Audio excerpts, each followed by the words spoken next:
All right, we good to go?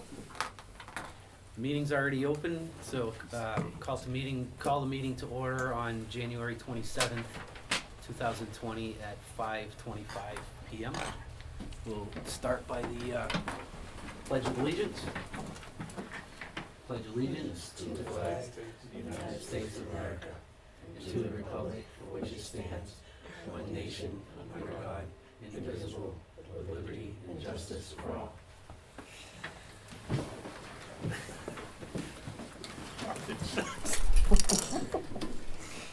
All right, first on the agenda, we've got financial review with Michelle Holton.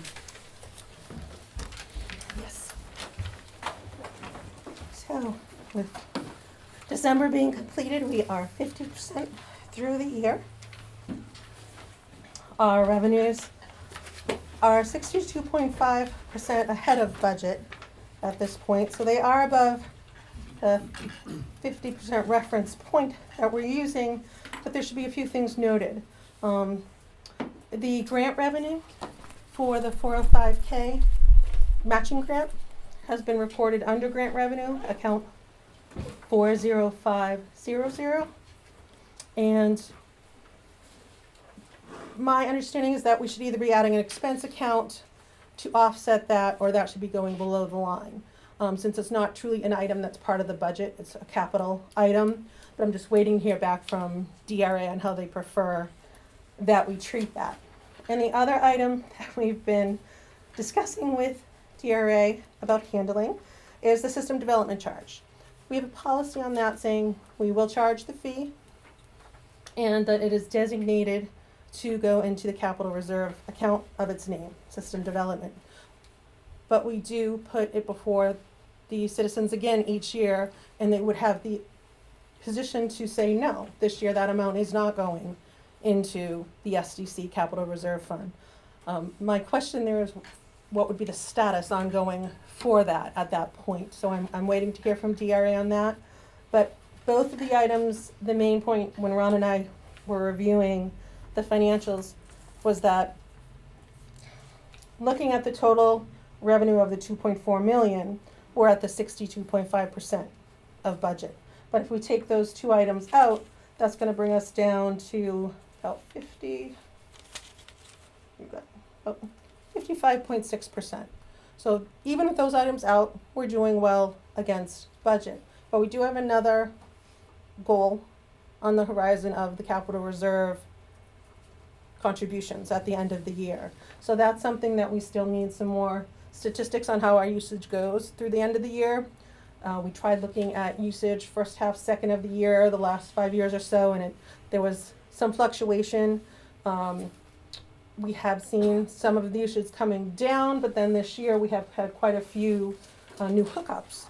So we're just going to be monitoring how that goes, doing some analysis on usage each month. I believe as far as making revenue budget against the expense budget, our bottom line budget, I think we're on track for that.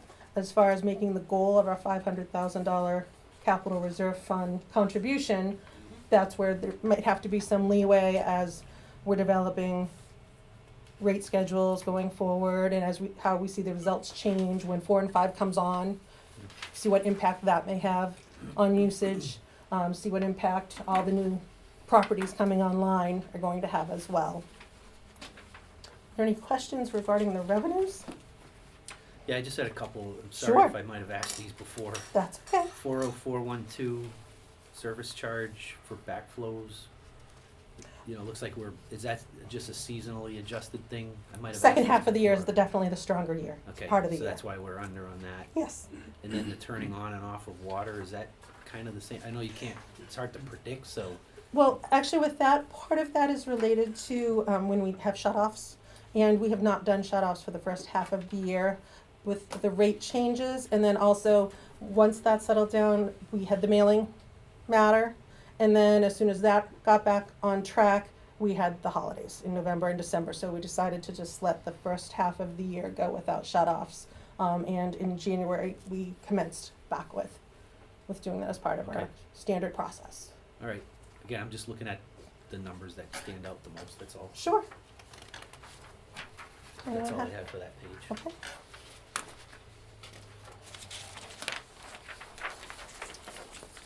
And otherwise, most of the items that we are off, it's timing issues, things that we've touched on before. Uniforms, seminars, those are over the 50%, just simply that the scheduling of things, we fund the uniform purchase at the beginning of the year, and a lot of the educational pieces happen during the first half of the year. We've also mentioned that account 60500, vehicle maintenance, where we have the September registration renewals on the trucks. That's where we're gonna see it weighted heavier in the first half of the year.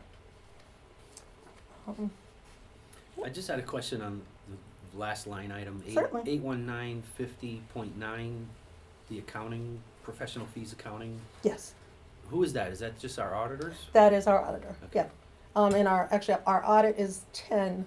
This year we have to have an actuarial study done related to New Hampshire retirement for part of it, and then we have about 1,500 or 2,000 for just some consulting. When we start to do our conversion to the billing system, we want to get our chart of accounts in sync with the state chart of accounts. We've always had a different number arrangement, so our present auditor who handled this year's audit, his strong suit is dealing with small entities, smaller municipalities, both for internal controls and also helping us be able to work with the systems that we have available to us. We're not going to buy an accounting system that necessarily is as robust as some areas, but he's worked well with QuickBooks to get it to work with the other types of systems, the billing system we're upgrading to, so he's gonna advise on that as well. Okay. Does anyone have any questions on any particular line items?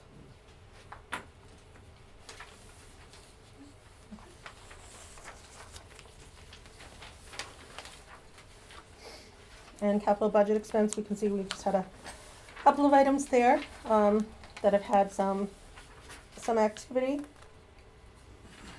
And the rest will commence throughout the year. The town project deductible is the one that's just simply if there is a project.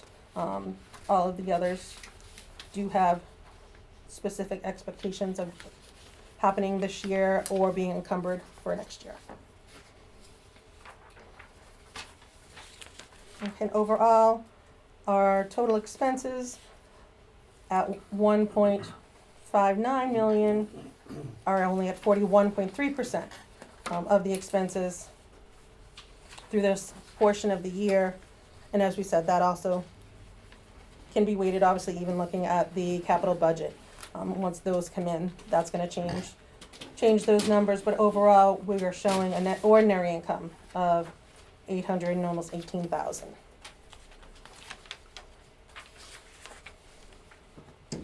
Compared to last year, revenues, we are seeing that we're 4.3% ahead of last year, but we had our rate change that accounts for much of that, plus our system development charge and our grant revenue also kicks in there, as well as the entrance fees, since we have What had was quite that grant? Is that a piece of, the 405K, that's what we've Yeah. gotten so far, For in the what? 405K. There's 13 of it that is straight revenue that does belong, so it's, out of the 168, 145 is related to the Wells 4 and 5 treatment plant grant. okay. The rest are grants that will stay as part of budget, because they do have offsetting expense. Okay. And then office assistant 50111, that's the new position we had. Yes, that's Shelley. Yep. So the time she had been part-time, so if you look a few lines up, she had some funds there, and had also initially started out with us in a temporary capacity through an agency. Okay. Okay, move on to Have page any questions? 2. Does anyone have any particular questions? A lot of these items are things that we have visited before.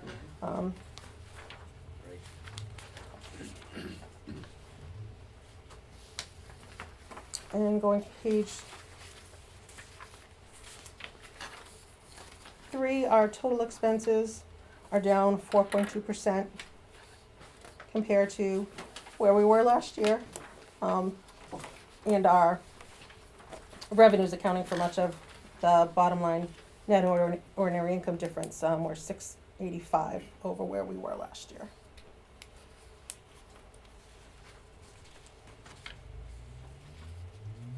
And then following there, we've just got the month to month. We will go to legal on this next, for a little ease of use.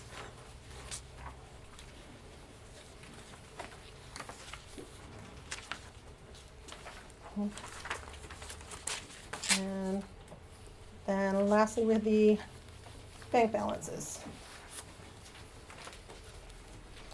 which we have seen an influx. We did the reconciliation for our submissions for both the Underwood and Penta invoicing on 4 and 5, so account 10102 St. Gobain settlement. That's where we see those funds coming in, double payment in December. And we do have everything, we did receive everything in time, so we do have all the trustees' interest and fees recorded. And that Penta escrow, is that the thing that the commissioners approved a couple meetings ago? Is that No. something? This is a retainage. It's their retainage, we hold it in escrow, and so that the interest will also accumulate Okay, for their benefit. all right, I was thinking of something else. I think I asked you that every year, surplus. So it looked like we're gonna end up with a surplus, substantial surplus this year. Well, this year, We'll see how the second half goes. well, Well- second half as far as revenues, looking at the last 2 years, second half revenues were less, probably in a 47% last year is how things fell. Plus, as I said, we've got the grant revenues and the SDC that we're gonna pull away there. It does look like we will have a surplus. I'm not certain that we're gonna hit the 500,000 goal that we have. As I said, we have the fluctuations in the usage. So that's something too that, as far as looking at our rate structures going forward, we're gonna have to factor in what's happening with usage. Each thing that we do as far as putting a treatment plant online, how does that affect it? How do new services coming online, how does that affect it? And then sort of layer that in as far as our capital reserve goals long term. So I know that Ron's working on finalizing the CIP. So we'll have the CIP and the master plan to kind of see longer term and to see what goal kind of balances with where we want our rates to be, in light of everything else that's going on too. Well, I mean, the idea of the rate increase, or we did the rate increase in anticipation of the known cost increases, we're gonna say, and debt service and so on. But it looks like, at least in this first year, we're gonna have a little bit of a surplus. And the way I remember is that surplus goes into a capital reserve. Yes, you are correct. And which one? Well, Facilities? Yeah. yeah, well, and actually, Well, we that's can not choose- true. The We- board, you can choose where it goes. So we can appropriate? You can appropriate actually to any four, and even though SDC has a fee that is designated by policy to go to SDC. But surplus, we have 4 capital reserve funds, so the choice can be made for it to go to legal, land, or equipment and facilities. Okay. So, that's where we'll have choices to see as far as the surpluses that we have each year, the accumulated surplus that we have, discussing what balance we want to maintain in that general fund, and then also in the capital reserve funds, and how that all is going to layer into the rate structure.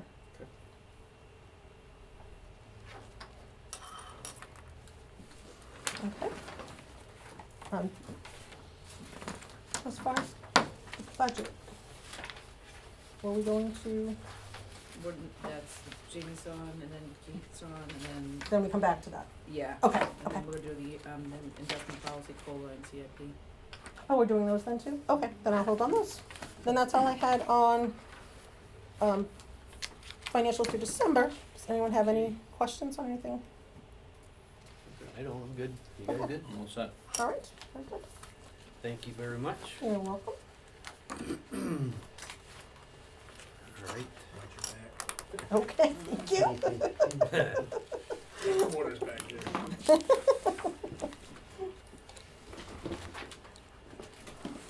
All right, so next we have Jamie Emery from Groundwater Garrett / GZA. You got a few things to go over with us. Ongoing projects. Yeah, so we have a lot, quite a few things to go over tonight.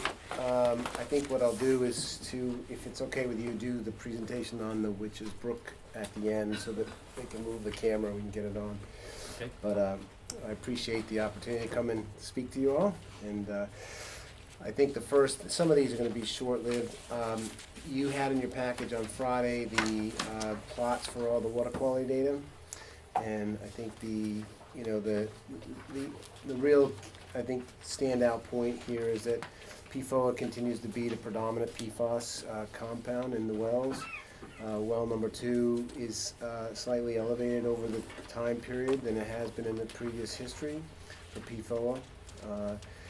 Everything else has, we know that the sodium and chloride continues to rise, particularly the chloride levels in well 2 and well 3, which is obviously a concern. Well 3 is significantly more of a concern than well 2 is, but we've seen an increase in chloride in well 3.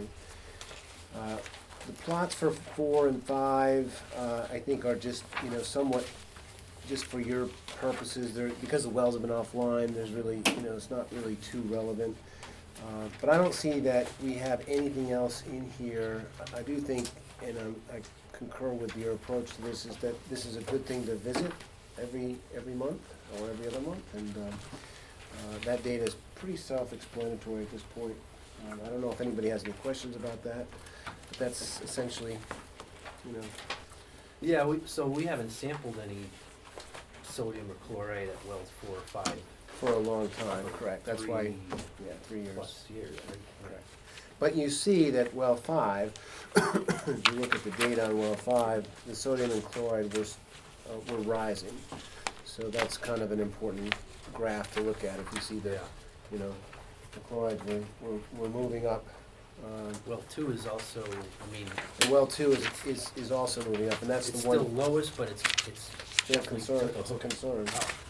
Right. It's one of the reasons why I plan on hitting hard at the council meeting on the 13th. That is scheduled. It's at 7 o'clock. I did get not to jump ahead, but I did get an inquiry.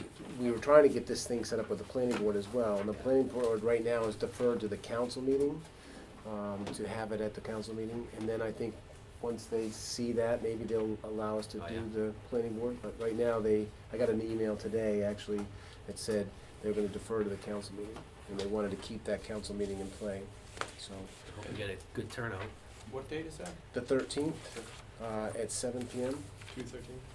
Yeah. February 13th, yeah. So that's what I had on the water quality plots, and clearly, if you Before we have. move on, I'm sorry. Yep. On those plots, are we making those available on the website, or making those available to the public, or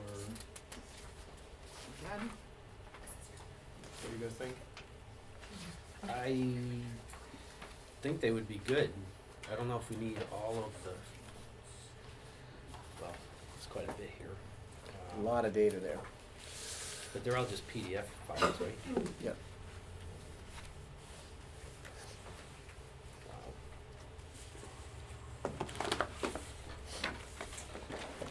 I'd like to see it on the website. I mean, like you said, they're pretty self-explanatory, and I think they show why the MED is putting some effort forth with, sodium chloride and some Right. of the other contaminants.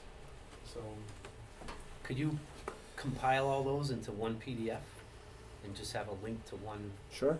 file on We can do that, Website. these are emailed to me, so Yeah. we can make it one PDF. Yeah, That would be good. combine all those individuals into one PDF, so then if someone wants to just look at that one PDF, they can scroll through it and look at whatever. We'll probably do it by Parameter. well. Yeah, the way I've organized is by well. Yeah. All data by well, one PDF for each. Yeah, that would probably be the best, I think. I'll take care of it. Okay, sounds good.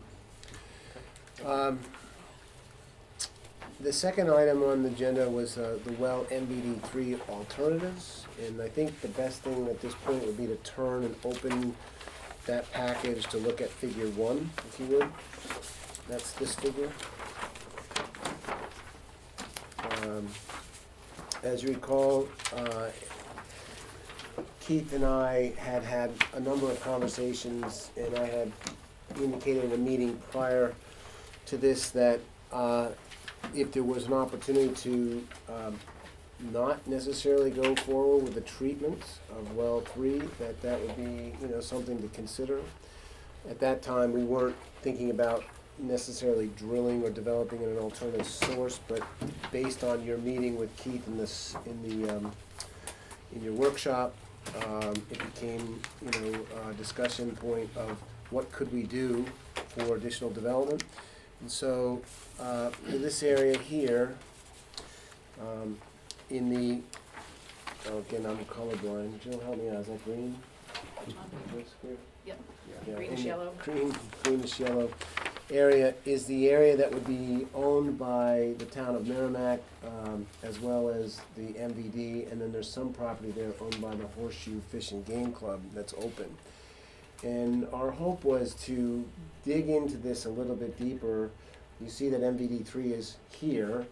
The contamination from the sodium and chloride, I think, are generally moving down through the industrial boulevard. And where do we go to move away from the increase of sodium chloride? And I believe that this is an option that we would want to look at. Now, the key is, can we find an area that has a thick sequence of sand and gravel? And so what I've done is additional copy of what we are proposing to do, which is to do some geophysics out there to see if and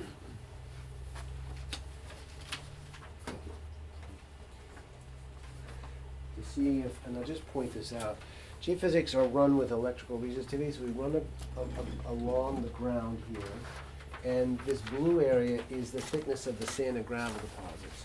And the dark color here is the bedrock surface, right? That's the bedrock surface, that's the bedrock surface, and that would be the bedrock surface, this darker color. But the blue is the sand and gravel deposits. And so what we would be doing in zone 3, that area that I've shown, is we'd run some geophysical surveys to see if we can get some deeper sections of the sand and gravel to make it worthy of drilling exploratory test wells.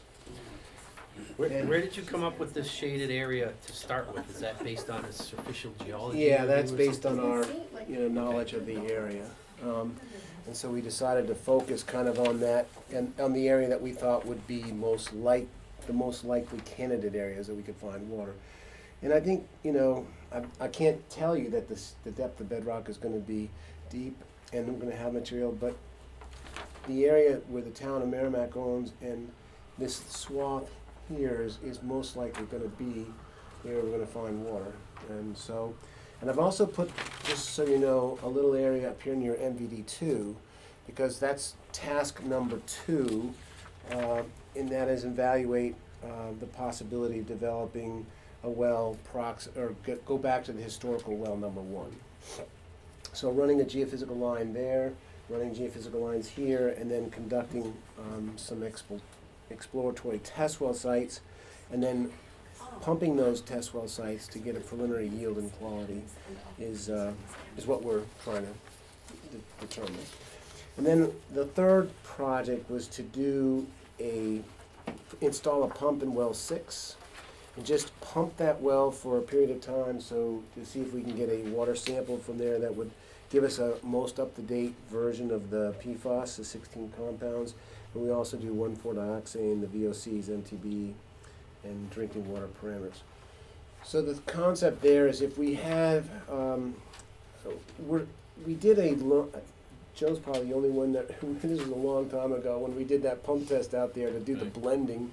But we did a long-term pumping test, I think it was 30 days, where we pumped well 6 for 30 days to see if we could blend the 1,4-dioxane with well 7 and 8. And it turned out that yes, indeed, we could pump at lower capacities. The well's capable, I think, of about 1,200 gallons a minute. It's a big well. But if we were to pump it at a lower rate of 400 to 600 gallons a minute, we would be able to get ourselves down to a point where the 1,4-dioxane and blending would take it out. The thought here is if we are able, and we're able to say, we believe it's a 2-to-1 ratio. So if we're pumping 800 to, or let's say combined out of 7 and 8, 1,000 gallons a minute, and we were pumping 500 gallons a minute out of well 6, we might be able to get the PFAS down to a very low level. And if you wanted to have 0, then maybe at some point we alternate and pump well 6 in through the treatment plant over at 7 and 8 and take it out completely. But it seems like for the amount of money we're talking about, just to kind of start thinking about, I put in a price here for project 3 of about $4,000 to get a sense as to whether or not that's a reasonable option to continue to think about.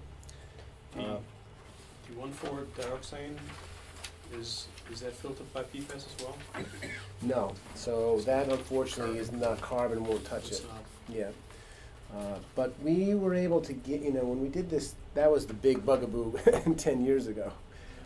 And we were able to get it to the point where we could keep the 1,4-dioxane down low. And the reason for that is because if you think about it, well 6, I wish I had a map, but well 6 is here, right? And the Merrimack metals, I've got Madbury metals on the mind because it's another contamination zone, feeds about 25% of the recharge area to the entire well. So 75 or 80% of the water coming into the well 6 is from other areas, non-related to 1,4-dioxane. So that's why you can pump it at a lower rate and mix it and blend it and get it down to, I think we got it down to almost 0. I think it was 0. So that was our recommendation back then. That, we always had that problem with the distribution system. When we say we blend and we mix, so if we would bring water from well 6 into the process, would that go straight to a tank? Or would they go straight to another well and get mixed there? Or would it be feeding somewhere into the piping system and have a higher concentration near to that well and then, level out to other properties? Yeah, exactly, so it Think would the blend latter out, part. it would blend out in the system. So potentially, whatever level we put out for PFOA from that well, we would, until the usage was completed in that area, that's where it would get used up in that area. Not 100% of it, but it would generally go there first, then it would go to a water tank, blend even more, and then. If you didn't back run up. it straight over to 7 and 8 though, right? I mean, you could. Oh, you could I'm run it- talking just blending, like we were gonna do before. Yeah, straight into the system. Yeah, straight into the system. In this case, though, we might be thinking about taking it over to 7 and 8. We almost have to, and otherwise we're run it gonna over there. Yeah, have I a don't higher know. concentration with. we wouldn't be able to do that without another addition to 7 and 8. Right. Yeah. No. Or you run it into 7 and 8 and you rest 7 and 8 and pump 6 for a period of time. If you're, not 7 and 8, but maybe you blend one of those 2 wells and rest one of the others. That would have to be a mass balance equation that we have to look at. Obviously, we didn't look at that as far as the blending goes. I know we were looking at, was it 400 gallons a minute? 4 to 6, I think it 4 was. to 6? Mhm. Wasn't that part of the discussion on the last meeting, on the last work session? That we had said we're gonna think about bringing 6 into 7 and 8 Mhm. and talk about it early enough that we can possibly upscale 7 and 8. That's what Keith Right. indicated to me, at least the last conversation, that in the next work session, that was, I think we have scheduled for the 12th, is that correct? With Yeah. you? Yeah. Is that correct? Yes. Yep. So, it's my understanding that, that I'm to be at that work session, so I'll put it on my calendar Okay. to bring that, bring that conversation in a more kind of a detailed discussion. Okay. Good. But Get something? Yeah, so, you have a little bit of extra capacity, because we only need really 14-foot vessels out at, you know, to treat the water out at 7 and 8, and we're putting 15-foot vessels. So you are gonna have a little bit of extra capacity out there. So the 1250 is what it's designed for now, but it could actually Yeah. maybe be a little I'd more. have to go back and check to see, you know, for a little bit larger vessels, how much more Yeah, can we take, you know, can we take that extra 4, you know, maybe the 4, but not the 6 or 100, but we can check on that. okay. And we're talking GAC or green sand vessel? Which Uh, which GAC. vessel? GAC. Yeah, cause I don't think do we need iron and manganese removal? No. No, we shouldn't. No. I Yeah. would like to do a, yeah, I know you have like a 6-hour pump test in here or something. Yeah, just to get a good sample. Right. Yeah, we Which wanna. I'm not really sure if that's gonna be enough to draw everything, but, I'd like to know what, I don't even know if we have a PFOA test at well 6, right? I couldn't We've never find done- one. We've never Right. done anything else. No. So that'd be good to know that. Right, exactly. You And know, that's, if that's really low, yeah. then we can consider bringing that in place of 7 or 8. My guess You is know? gonna be around the 20. That's my guess, Yeah, but we'll find out. probably gonna be that's about what 7 and 8 are at. Yeah, when you see the study we did for Witches Brook, I think you'll see that that's probably what's Yeah. gonna happen. There's no pipe associated with well 6 right now. It's just a well with no line in the ground, right? Well, there's a line in the ground, I think your distribution line was disconnected at some point, but you didn't pull it out of the ground. Oh, no, that's still in, That's it's still in- still in service, and actually we had installed the valve for the blending, it was, So there's a line to the distribution system from well 6? Yes, All right, Yeah. and it But goes not up through to- like Not piece to of the connection? plant, though. not to the Not to the plant, plant, just right. to the system. just to the system. So it must tie in around the old PC connection? It does, actually, that line, so the original well 6 line goes underneath the railroad tracks behind PC connection, and then the well 7 line runs down along the tracks on the backside, ties into that line to feed the system. If that makes sense. Well 7 line, do you mean the treatment plant line? Yep, comes out to serve the distribution system, comes along the backside of the railroad tracks and ties into the line that runs down to well 6. There's just a valve shut off The well 6. closer to well 6.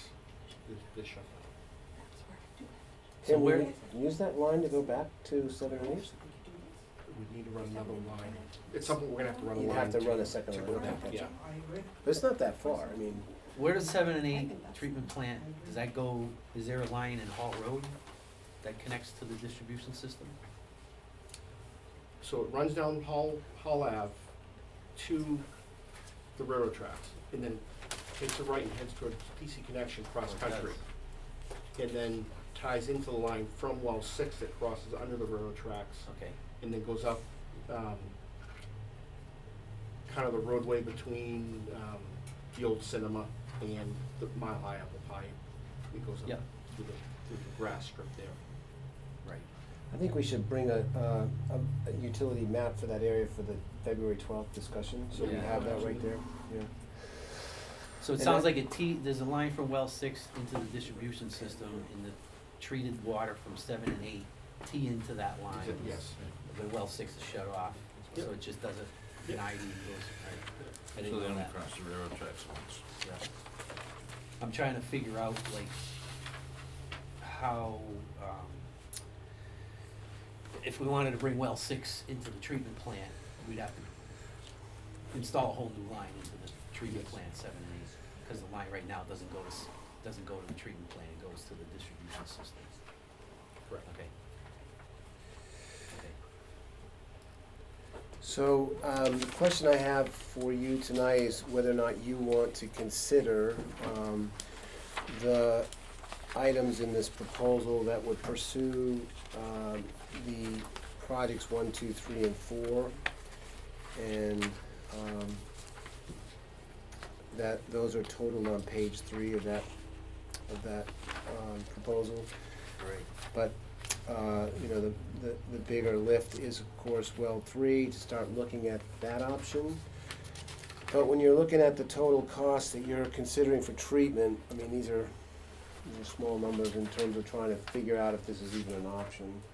And I think, you know, I don't know if well 1 will be an option or not, but I think it's worth, you know, the last conversation that I had kind of via the emails with you, Dawn, and others, you know, I kind of broke those down into those kind of categories, and that's to put in, you know, essentially find the best location, put in one test well, and do some testing and find out what the quality is at next to one, and then the others are to try to put in several exploratory wells and test them for yield and quality.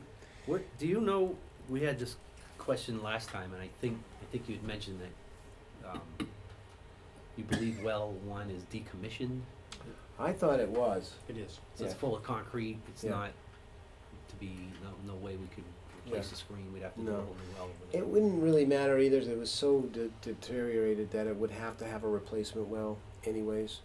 And the deterioration, was it the condition of the screen just being old It's and an old corroded? shutter, I think it was an old shutter screen, and those are old, you It's- know, those are, was it 55-year-old well, something like that?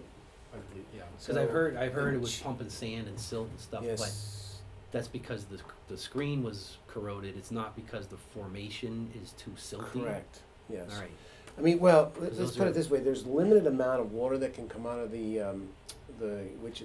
out of that aquifer entirely. Then the reason why I'm not keen on putting well 2 up in its capacity from what you have, because you've really reached a very nice stable condition.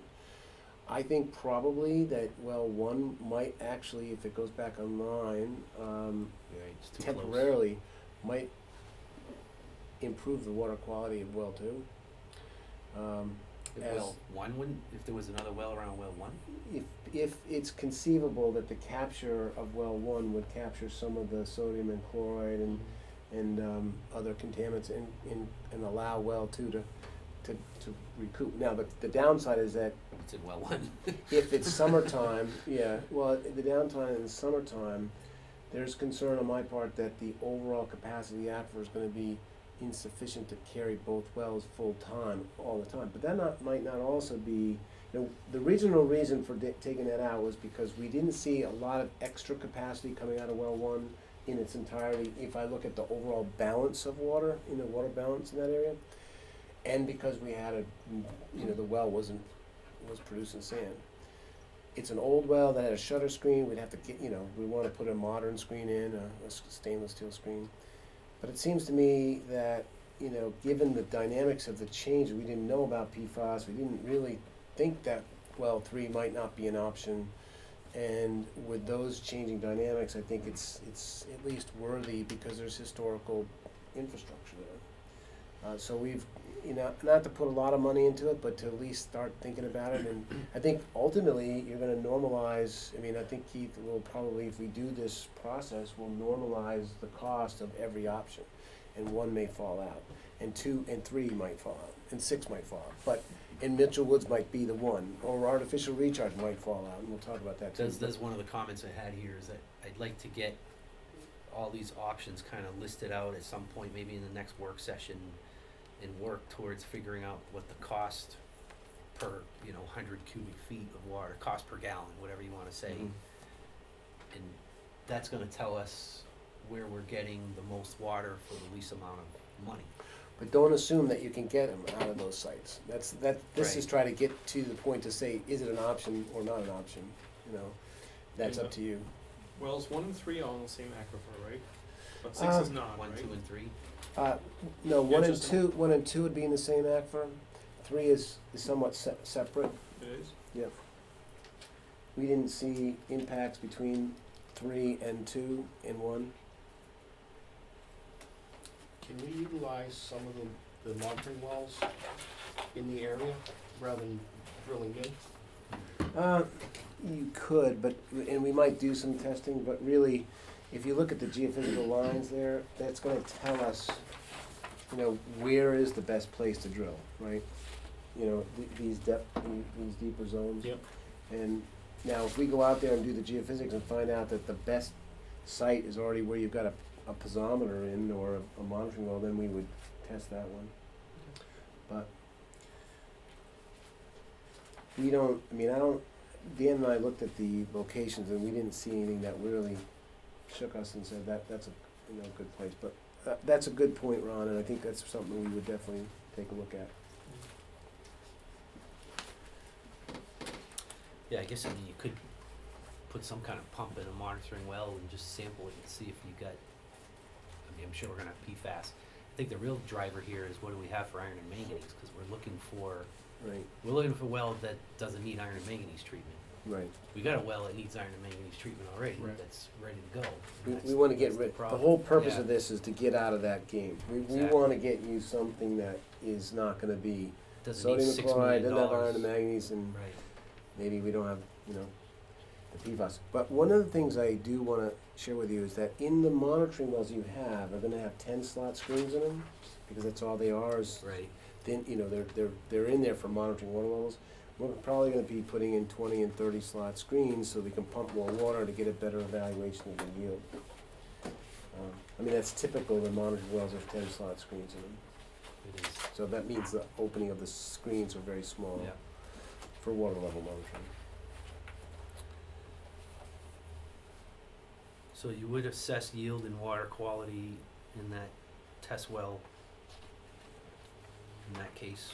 Yes, and so what we'll do is if we drill those wells, we're gonna pump them for a period of time, then collect a full water quality assessment on the wells, the exploratory wells that we drill.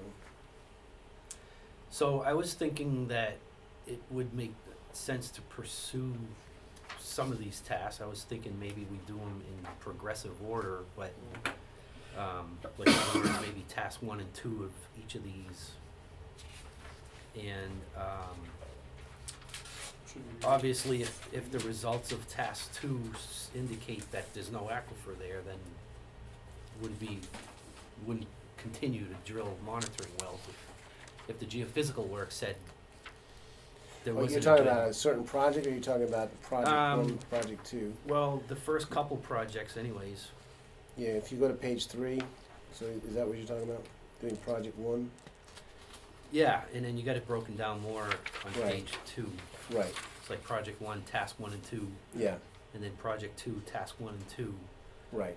Obviously, I wouldn't want to authorize task 3 if task 2 doesn't indicate that it's reasonable to proceed with Right, task 3, right? right, and that's fair enough. I mean, we would not do it anyways if you authorize it, and we came Yeah, back I and guess said. that's what I'm asking. Yeah, is we to make wouldn't sure do it. wouldn't- But if, you know, if there's more comfort level to say, let's do the first 2 and see what we have and come back and report, that's fine.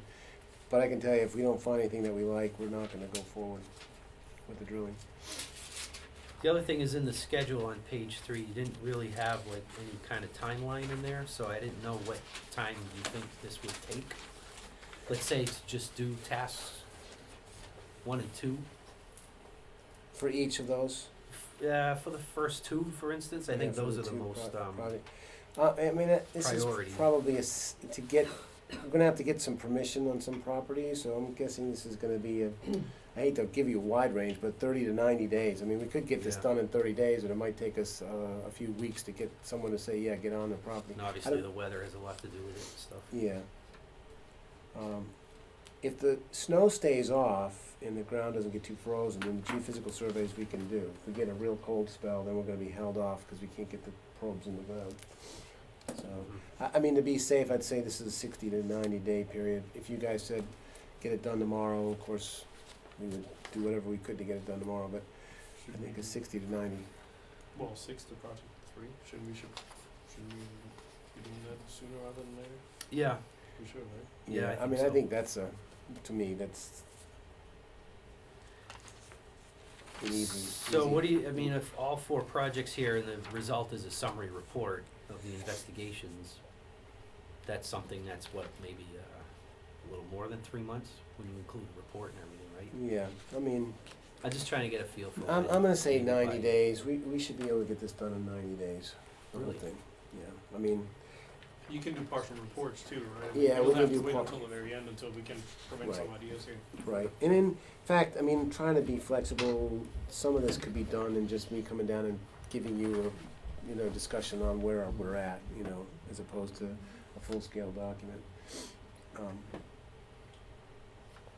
Cause I was initially thinking of maybe thinking about approving these in phases maybe, like I said, task 1 and 2 of each of these projects, the first 3.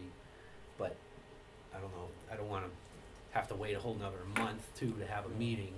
Right. And you're wanting to proceed Well, with and I mean, something, but, You guys are communicating with each other anyway on Yeah. a regular basis, so Yeah. if roadblocks come up or you're saying this is a dead end, We'll that's just what we have let one 'em know. for to pull the plug, right? Does it make sense to do like 1 and 3, hold off on 2? I was wondering about that too. Because if you can replace all of well 3, you wouldn't really have to go and look to Yeah. step 2. Yeah, I agree. yeah, but I think once you get the mobilization of some of these guys, it might be, I don't know if that's, You know, That's but I right in mean, the area. it'll be one mobilization for all of it. Yeah. But I would say, but, to Wolf's point, I'd rather not on project 3, just do 1 and 2, task 1 and 2, because if I've got the pump in, I'm doing the if I'm pumping the well, I gotta take the sample. yeah, So yeah. I gotta do all 3 of those. And you need DES permits too, right, to pump that well probably. You know, Well, now, Sorry.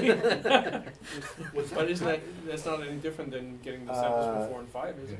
no, we would have to get a groundwater discharge Well, permit. Right, that's what I mean, yeah. Yeah. no, it's not over 70. There's no evidence to show that it's over 70. Okay, fair enough. And we're well advised that 70 is the limit at this Correct. moment. Yeah. I hadn't crossed that boundary on my Can we mind. scratch that off the tape here? I will, yeah, I'll have to think through that. Okay. Yeah. You know, that might, Thanks a lot.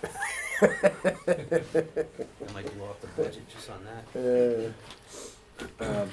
I'm okay though if we, if you wanna do 1 and 3 and hold off on the, I mean, I'll leave it up to you guys.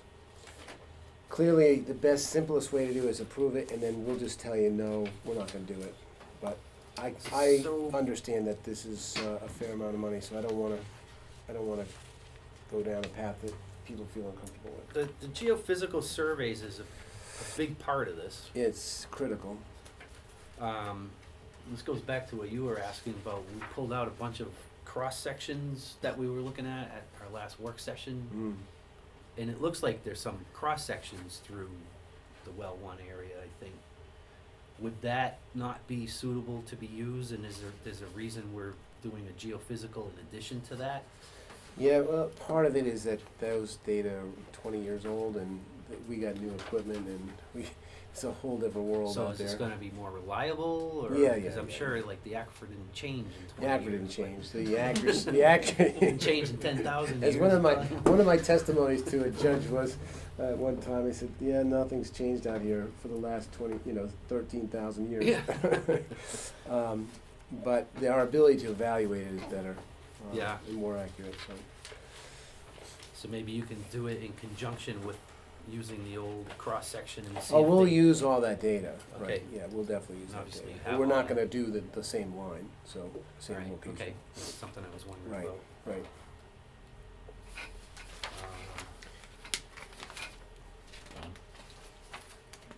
I would be comfortable with doing the project 3 only right now. Okay, And the question I have is, if we did something with that well 1 in that area, how does our site garage affect the wellhead Yeah, so protection area? yeah, so part of this investigation is to do a contaminant threats. The first task is to do site review and evaluate setbacks, 1, to see if we can get them, and then do the contaminant threats. And that's in the first task of project 2. So if that comes to be a failure, then we're not gonna go and do the geophysics. And these are kind of linear, it's a linear thinking process.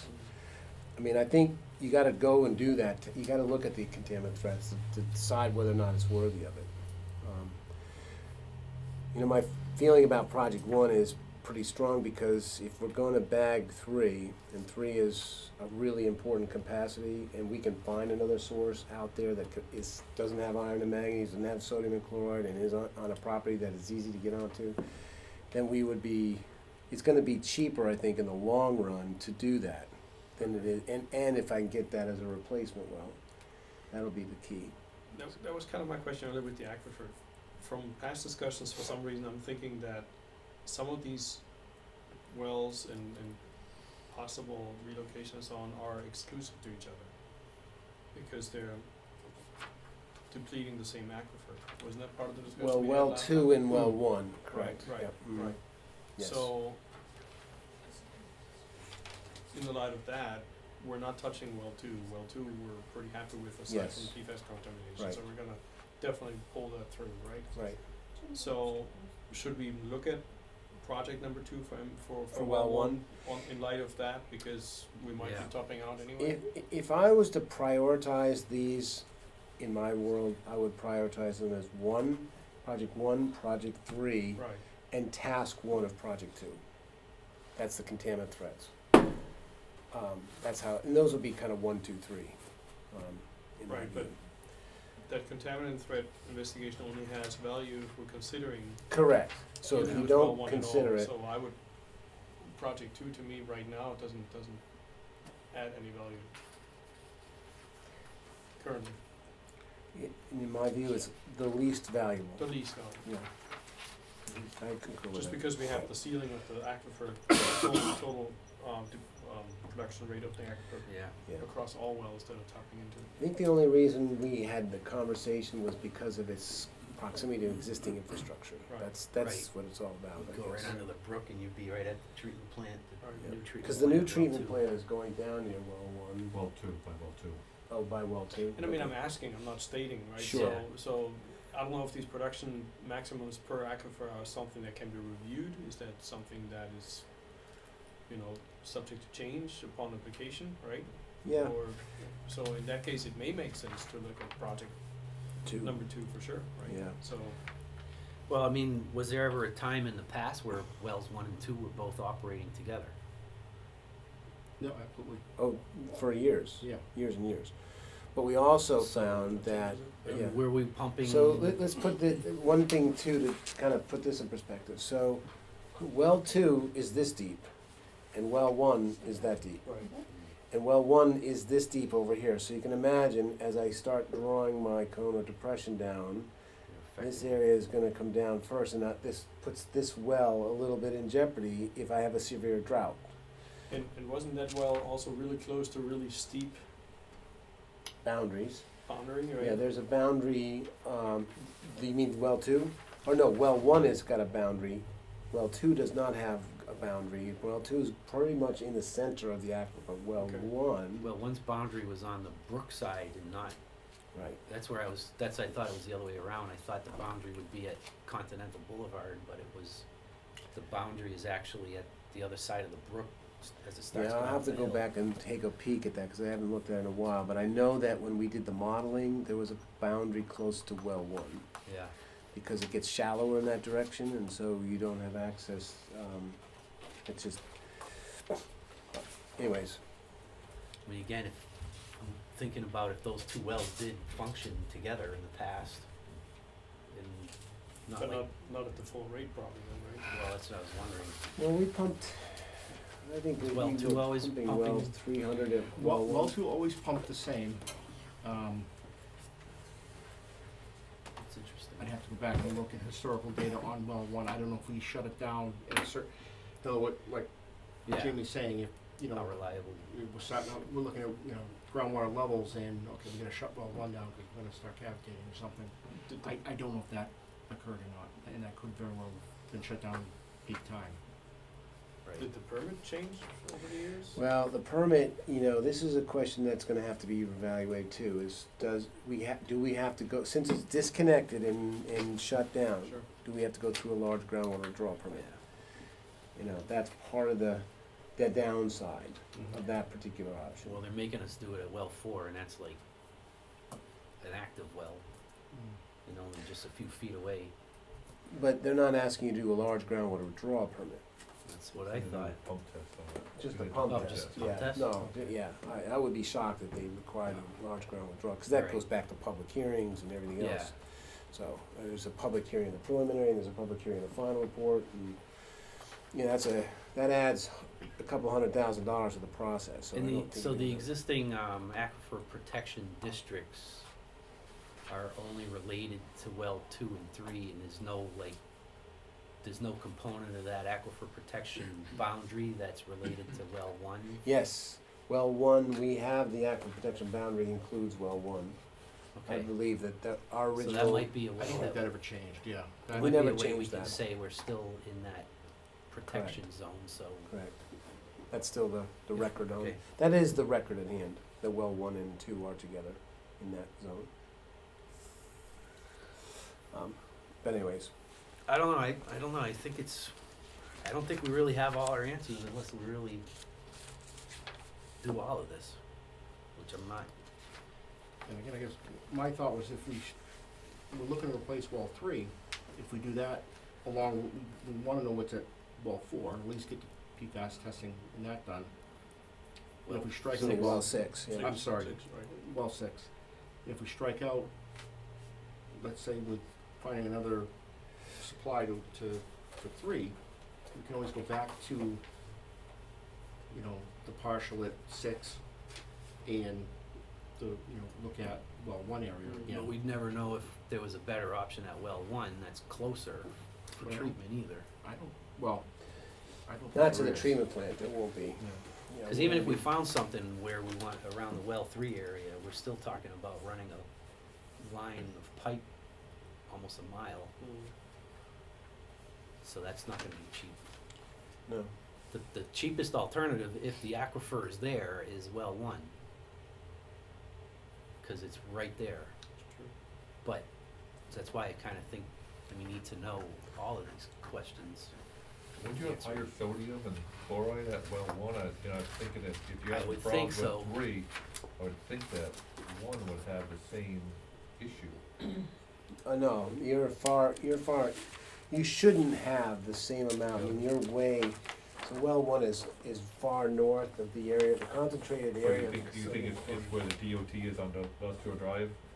It's not Continental Boulevard, it's more Industrial Drive? It's industrial drive. That's my Okay. concern, is Yeah. it's Continental Boulevard runs right through there and that. Cause that's a pretty wide road, so if the town is sanding, they have a lot of, and salting rather, they have Yeah. a lot of road surface to cover, and then that's even more that's running off. So one of the things that's, Industrial's- according, Twice the width of Continental. It is, So- yeah.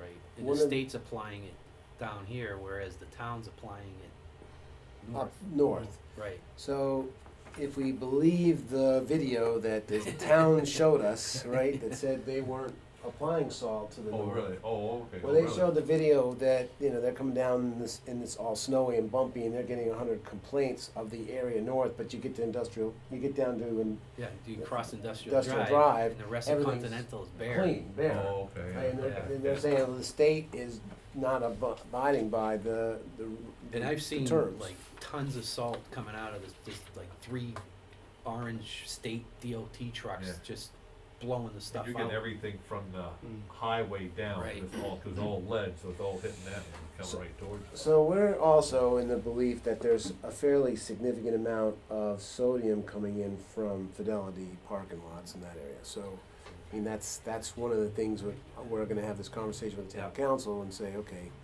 we know that Merrimack, the Premium Outlet Mall is not applying salt. I mean, there's sand, they're doing sand, and there's a lot of complaints that sand is, people don't like it, but, I think it's been pretty well shown that Premium Outlaw have been doing what they were asked to do. And they are under order not to Right, use salt. whereas so- Fidelity's grandfathered and doesn't have to do, Exactly. yeah, they can So- do all the salt. And Fidelity is right up hydraulic gradient of well 3. I mean, Right, this is Fidelity here, and this is well 3, right? So, right here. yeah.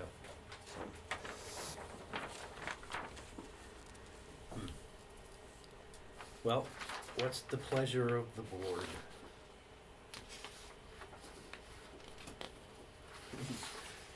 What do you think it makes sense to, The grand scheme of things, the information is more important than yeah, saving the 14,000 in my opinion, so. if we were to authorize this, I would like to say before you go ahead with the exploratory drilling, if you could update us, maybe to make sure. Before we do the drilling. Yeah, Absolutely. I mean, that's very reasonable and fair yeah, and right. You know, 'Cause- and they 'cause- just come down and tell you, here's what we found and here's what we didn't find. You could advise us based, if the cross-section is kinda like, Right.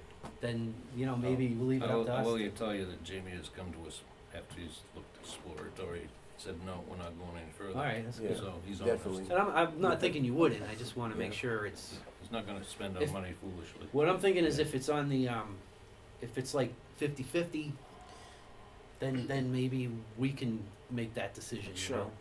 No, I think that's fair. Let's put a line in and say, no drilling until we've had a conversation.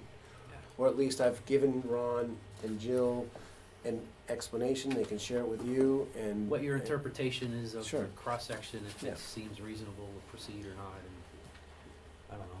I think, Anything else? yeah, I think, just to put that in perspective, I would like to run the numbers here for the audience down quick. So project one for well three, finding the possibility of developing an alternative site for well three, is actually 47,000 out of 70,000, so it's over half, right? Right, Way over half. Then the project two that we've been debating back and forth is $14,000 out of Correct. $70,000, so it's a rather large portion. And that's for looking for another well around, well, one. Well, one. right, so that's the one that was the most disputed one. And then the one we all said we should be doing here for well six, project number three, is $4,000 out of 70,000. So I think that's a no-brainer for anybody Right. that's participating in that discussion. And then that's- project that's- four is the summary report of all of them, $4,600. yeah. So out of 70,000. So really, in the end, we're talking about do we do 50,000 or do we do 70,000? Yeah, to well, put we that in might perspective, come right, back and so- tell you, don't drill exploratory wells, task 3, that's 30,000 in project 1, don't Right. drill the well over here, that's 36,000. So it's very possible we come back and say, out of the 70,000, you're not gonna spend 36 because we're not gonna Right. drill. Right. Right. So, actually, I'm gonna make a motion here to approve this in the full amount of $70,000, to move forward with that ASAP.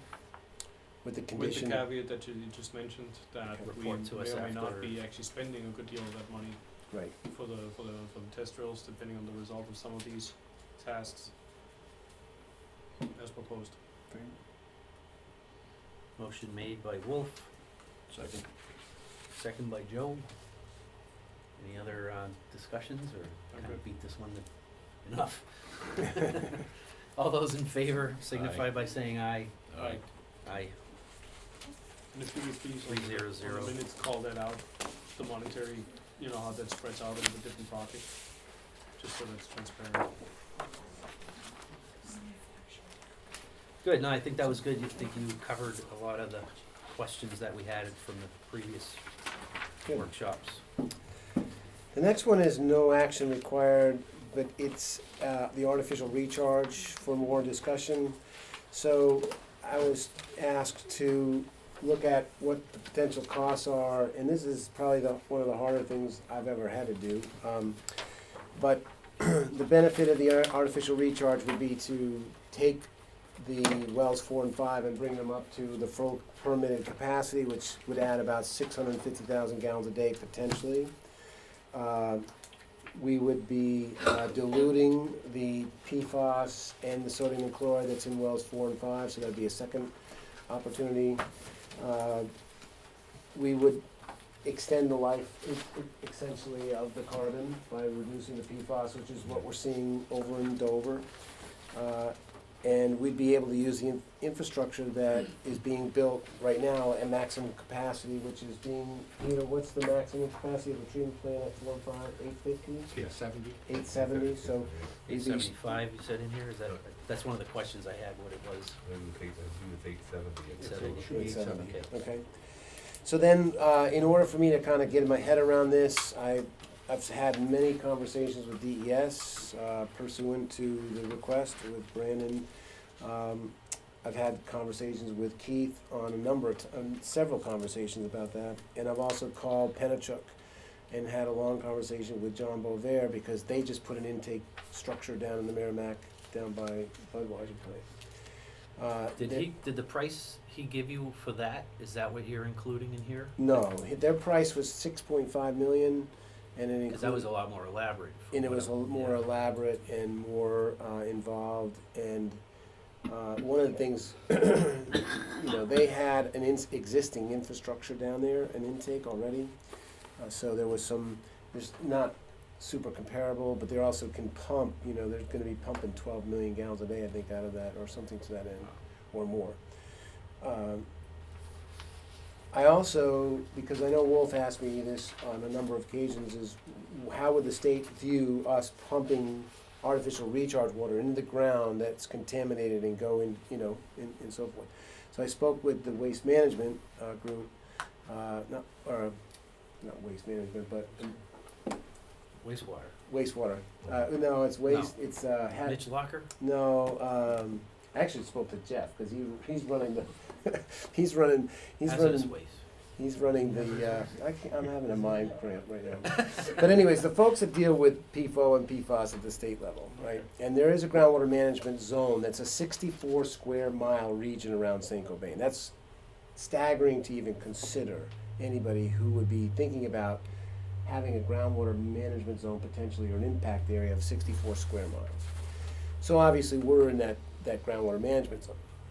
The two criteria, overall, I would say that there is very little concern from the state that pumping good water onto the ground would cause a problem. But the two things we may need to consider, one is we might make sure that we do not raise the water level sufficiently to have an impact on the landfill down below, which is, has a water table. If the water table comes up and starts touching waste material, then we might have a release of more impact. That I don't think is going to be an issue. They also want to make sure that we don't create too much of a mound that would cause, an influence on the bedrock aquifer. Jeff, it's kind of a long shot. I mean, that would happen. And he said we don't even need to think about putting in a monitoring well. What he wants to do is see the pilot testing data that we would have to do to demonstrate that we're not having impact. What we found really was that the contamination is in the shallow soils. So we may not even have anything. We may take all that, excavate all those shallow soils, and then everything from that point will be okay, right? So the interesting thing is that, the state is very supportive and feels like the Merrimack is like the perfect place to withdraw because, like Pennachuck, there's almost an unlimited capacity in the Merrimack. We're not going to be restricted like we are in Dover and Durham. In Durham, we're restricted by the flow of the Lamprey River. Once the Lamprey gets to this point, we can't pump the artificial recharge basin anymore because we got to maintain environmental stream flows. Same thing in the Bellamy. We're going to have to maintain environmental stream flows in the Bellamy to keep the fish and the lizards and everybody happy. So we're going to have limitation. The state does not believe we would have limitations on pumping. So that's a great thing because that means we could pump every day if we wanted to, which is remarkable, right? Because of the low flow there is so high. And the water we're talking about, taking 800 to 1,000 gallons a minute out of there, it's a drop in the bucket. So that was good. And so what I did was go through a draft estimate of HDB water line from Merrimack River to the post 8 basins, conduits for 3-phase power, but I didn't have power costs. Directional drilling. Now this is a crazy thing. We've got a directional jack underneath that railroad. And when I talked to Pennachuck, they said they expect that to be about maybe 150 to 175,000. But I carried 225,000 because the railroad charges you just to talk to them. Yeah, I'd say that their number might be light, yeah. Yeah. I would agree Well, with it. so I put in 225. Building an intake and a pumping station, this is a stab in the dark, is 1.6 million. That's a conversation I had with Kate and not having a good feeling for it. The AR basin construction should be reasonably inexpensive. I put in 150,000. Control station near AR basins, that's to put in the concrete and establish so they don't erode the basins, right? A couple 100,000. The pilot testing for the state, I took that off of our old pilot testing, it was about 215. The permitting and hydrologic assessments about 250. Other permitting, that's to get the permits for the withdrawal from the Merrimack, shoreline permits, wetland permits, 200,000. Engineering is 250. And I only put in 50,000 for property easements because our conversations with the property owner were that they probably won't charge us anything, right? That would be something. So that comes out to be about 3.5 million, which is higher than I could possibly imagine. I mean, it just seems too high. But then I took the Dover that we're working on in Dover, which is 1.75. Keith and I kind of looked at it and said, on a rough scale, it's probably twice the work, so maybe 3.5 million isn't out of the question, you know, for the Just AR. because of the pump rate, or?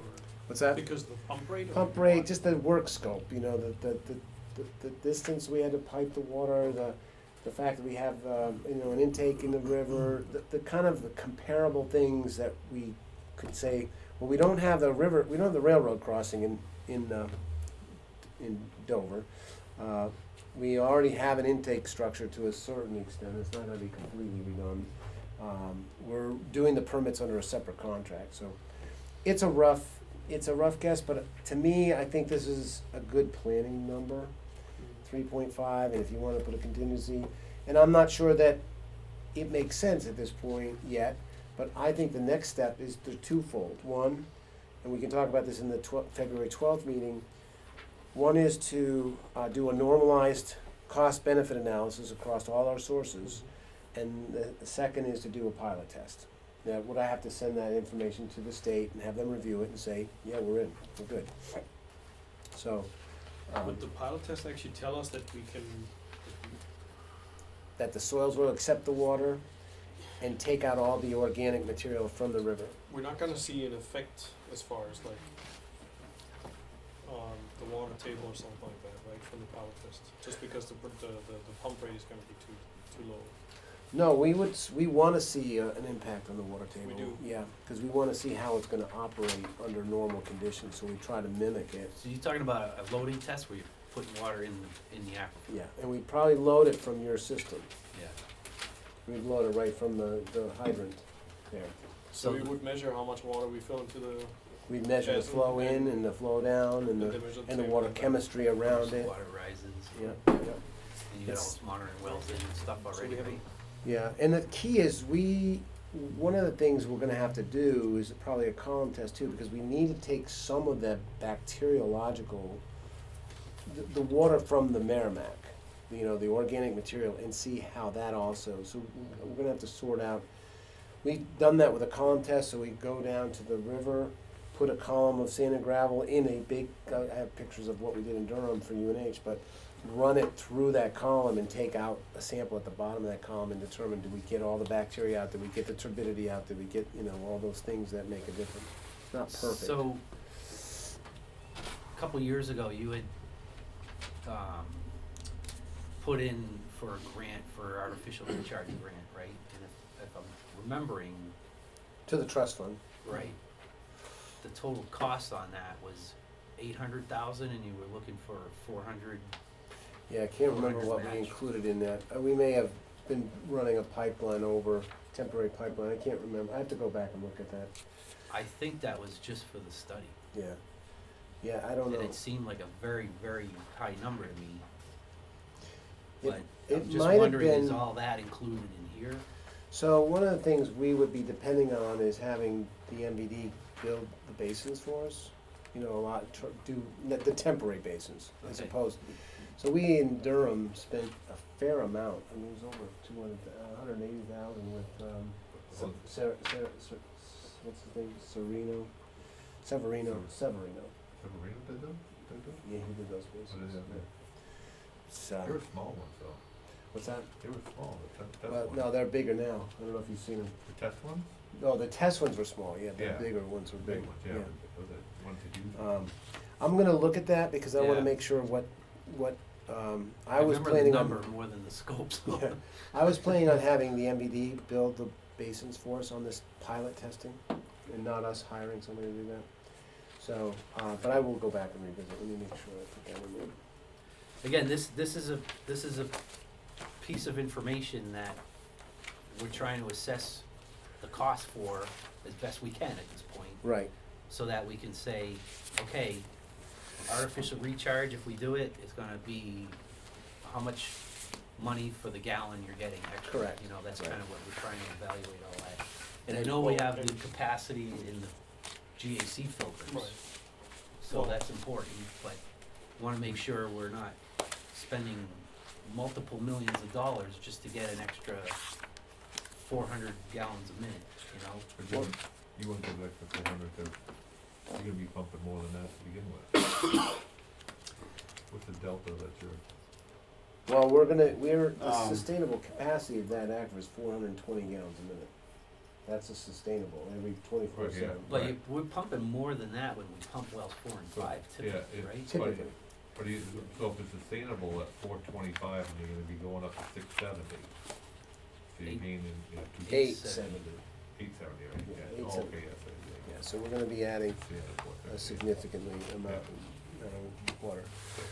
Yeah. I can't say right now, I mean, can tell you that there was interest in the, at the state level, say, it sounds like a great idea, but, it's obviously a cost issue. Right. That's what it ends up being. I'm gonna find where I put my notes here. Well, can we project the impact on the lifetime of the filters, the GAC filters? Yeah, I think- Can I we think- really project that? Yes, I think that would, go into the calculation too, because yes, you have, an additional capital cost, so like Jamie was saying, if you're gonna be adding clean water to that aquifer, so now, Right. whatever, just say it cuts it down in half. Probably in half. So then you also, now your filters are gonna, the vessels are gonna have to be changed out, Twice twice as long, so then there's an O and M Right. savings that Yeah. comes along with that too. Big, yeah. it should be a big savings, that's the goal, Yeah. right? That's what we're looking for. So I'm that's just just, having a hard time believing that we can really project it, because you have uncertainties with the recharge rate, right? We have uncertainties then with the dilution. There's a mass balance between the different sources of water. the pilot test is gonna tell you, the pilot test should tell you what you're gonna get. That'll be what you end up deciding, right? I also look at it as a future investment, kind of put towards, so in other words, Future asset. yes, 30 years from now, we already have that, straw, I guess, going into the river. If we need more supply, we can always do something different. Do a surface water treatment plant down, 50 years from now if we wanted to. But Jamie, I don't see you mounding any water in there like we were doing in Durham, because as soon as you're putting it in there, we're gonna be pumping it out. Well, we have to have some, so the state wants us would like to see the smallest mound possible. Right, I don't think we would Right. mound. The question is, we might not. Right, It yeah. really is You're- dependent on how You're what our kind of input's gonna be. replenishing the drawn down aquifer. Because you know? what Durham was doing, we were pumping out of the river, putting it into the aquifer, filling it up. Then it got to a certain point, and then it would actually start flowing out into a brook. So we would fill up the aquifer, more in the, late winter, spring. And then when the river got too low and they couldn't use that river supply, then they started pumping out of this area. And then the groundwater would drop down, And we pump out of the mound, and that, right. Yeah, so you just ground storage, really what it was, And- and then, then it would, and next, then in the fall, you didn't need that supply, you would turn it off, you recharge it again in the spring. And we were forced to do that because of the environmental flow, so, right, we couldn't pump Right. constantly, but with the Merrimack, we can pump Not such a constantly, concern, so right. that's. Right, that's what, until Yeah, in you're right. Durham, we mounded and then Right. Because dropped you're- down, so I don't Right. think, cause you can have your cone from your well, so as you're filling it up, I imagine that cone is just gonna Well, be less, won't it, Jamie, or not? yeah, well, it depends on how, everything's time. dependent on the permeability and the hydraulic conductivities of the sand and gravel, because I can pump probably harder than they'll accept, Yeah, right? That's why we do the pilot test. We've gotta kind of figure out what is it that they can, how quickly can it go? So, and we were anticipating, AR basins all the way around it, or just on I the high think side? we're looking at more air bases, like 3. Up on the high side, or, 'cause I know you were thinking about, Right now, we had 3 locations tentatively selected, yeah. between the landfill and, so that, on one Oh. side, Yeah, yeah. Where we think the where the sodium chloride might be higher, and dilute that, and also, coming in to try to minimize our piping coming in from the south. Okay, Anyways, that's, that's helpful. yeah, I think Getting it's, numbers that were. kind of feel like we're wrapped that up, as close as I can get it. The sodium, as I mentioned, the sodium and chloride presentation for the town council is right now on February 13th, 20th at 7 o'clock. And then I was asked to talk just 2 seconds on the Mitchell Woods monitoring report. Everything looks good on that. I mean, we've submitted the report.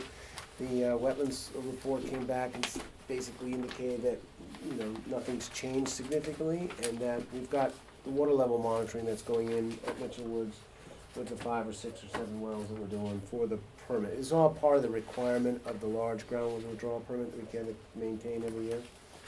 So, I think that's all I really need to say on Mitchell Woods, except that we're on target with the state.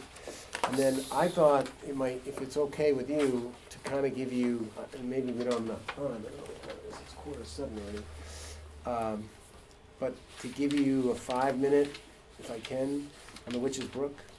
Yeah, before we move on, I just wanted to put the question out there, and I don't know if you're the one to answer it, or maybe Underwood, but again, trying to get all the different options, what cost, so we can decide what's bigger bang for the buck. How can we come up with a preliminary budget number for what we think it would cost to get Mitchell Woods online? Is that a number that we already have somewhere? You have that? The cost I of don't have getting it, no. Mitchell Woods? No, I don't have it. So that's a task we need done soon, because we're gonna be evaluating all these options, I think, so I don't know who, is that an Underwood thing? That's an Underwood thing, that's not us. Is the production well in? Yeah. Okay, Everything's in, just ready to be hooked up. right, And we have to keep monitoring it to hold our space, so to speak. yep, yep. And what do we got, 5 years to use that source? I Or think so. Maybe 7, I gotta go back and look at or else that. we gotta reapply or something? It's not really a reapply, and we gotta go back and explain to them, maybe have to do another contaminant threat survey and do a water quality assessment on the, you know, more detailed. Okay. Okay. Is that something that would be a February 13th issue? What's that? February 12th, the height, the estimate Oh, for the workshop? you the one that, at that workshop? I don't know.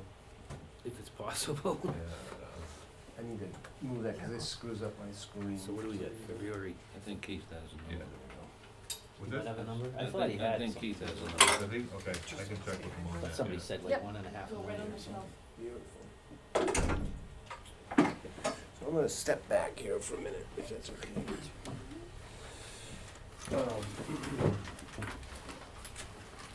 Alright, I'm gonna go through this as quickly as possible, and I can do this more in more detail if you want on the workshop on the 12th. But I think the reality, what I wanted to share with you is that, you know, we had put this application in to the state to do an assessment of the Witch's Brook Aquifer in the PFOA. Basically to determine the distribution of the PFAS proximal to the MVD production well, both 7 and 8, and the Witch's Brook Aquifer. So the background is that, as you know, the production volume of 7 and 8 is a 1.8 million gallons per day, and currently serves about 35% of the drinking water supply. And there is still some hope that we would develop additional sources at the right property, which is just to the west of 7 and 8. That's still in the consideration. So, let me see if I have a, Laser? laser here. I should, if I don't, I'm remiss. Here? Oops, I do. I think I do. No, it's not working. Maybe because I just dropped it on the floor. Let's see, maybe I have another one.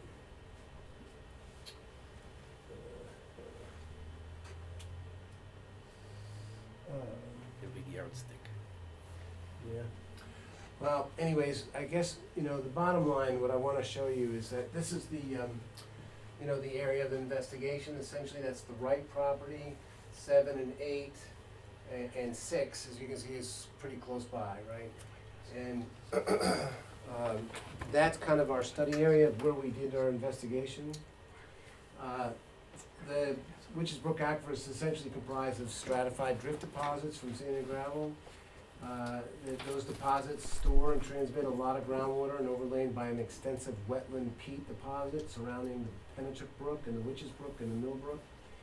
So the primary mechanism for recharge at the Witches Brook Aquifer is direct infiltration from precipitation into the permeable sand and gravel deposits under pumping conditions, and leakage of surface water through the wetland deposits. It's kind of the components that we're looking at.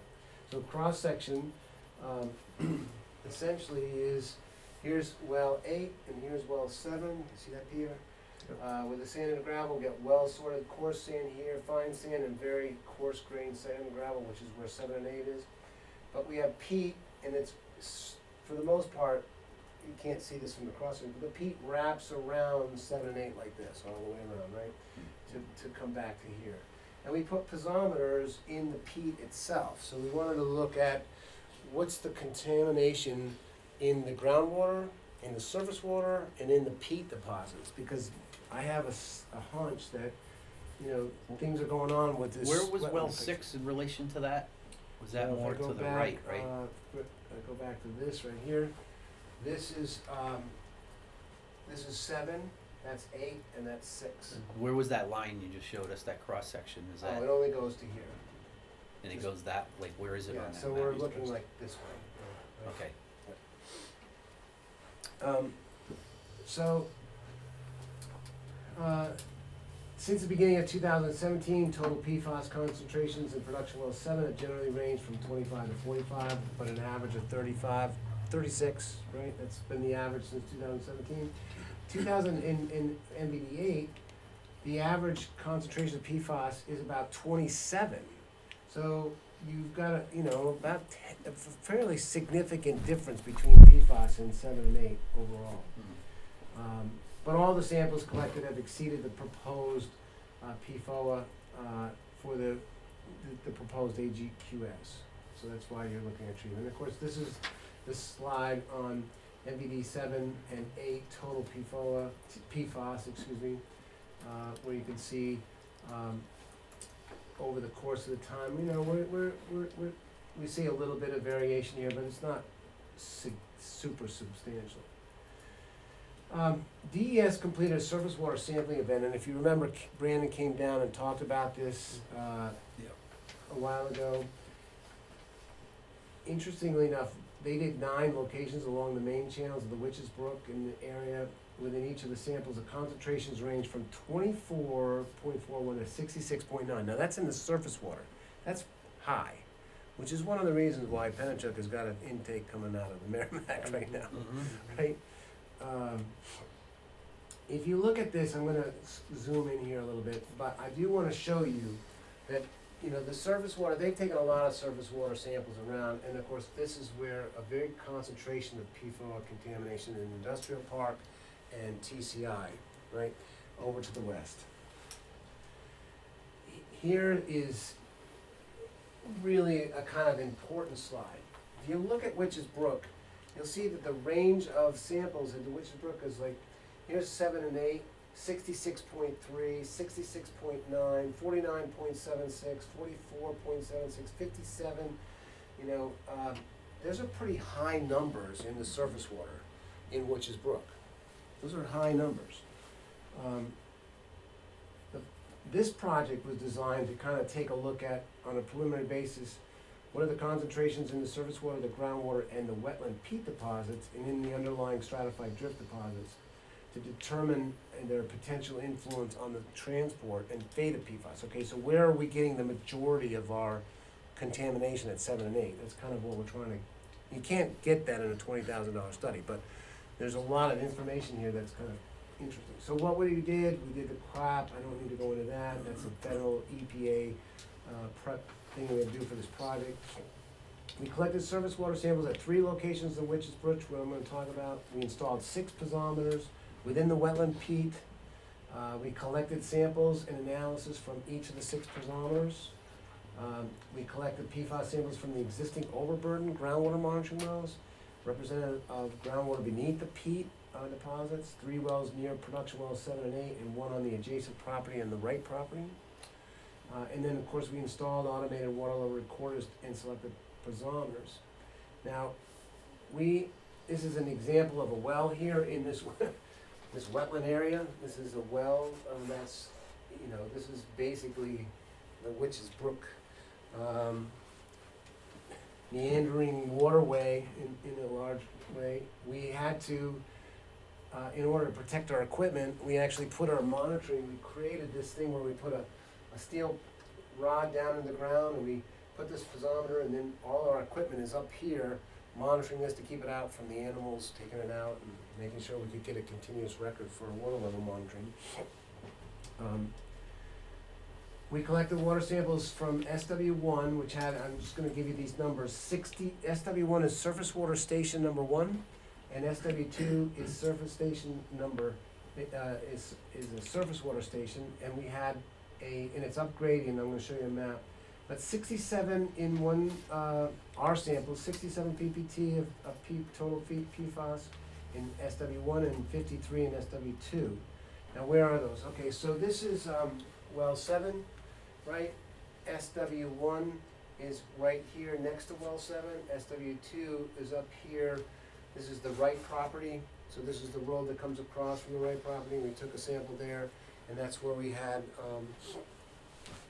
let me see, I just want to remind myself. We had, 53 in SW2, right, and 67 in SW1. That gives you a sense of where. I also want to show you, these are the piezometers that we installed. One up here by the railroad track, another one over near well number 6, one up here in this Mill Brook area that comes down, one over here by the SW2, one next to SW1, and then one down by MW8. And all of this was submitted to the state for their comment and discussion beforehand, before we put them in. So what's interesting is there's a surface water sampling at SW3, which is located 6,000 feet upstream from SW2. PFOA was the only PFAS compound detected at the surface location, and it was found at only 3.9, right? It's kind of a smoking gun in some regards, and that's what we wanted to find out, is what's going on up gradient, right? So the distribution of total PFAS concentration in surface water within the Witch's Brook is shown by the concentration of PFAS at those 3, and I just want to show you where SW3 is. So SW3, and we'd have to shut the lights off for you guys to see it, but I can do this a little can more see it. detail on the February 12th, if you want, and we can kind of sit and beat this up a little bit more. But that's where SW3 is, way up here. And here's the Amherst Industrial Park, right? Here's the former TCI facility. So we're up gradient of both of those, and that's where we're getting 3. We come down here, now we're at 53, now we're at 67.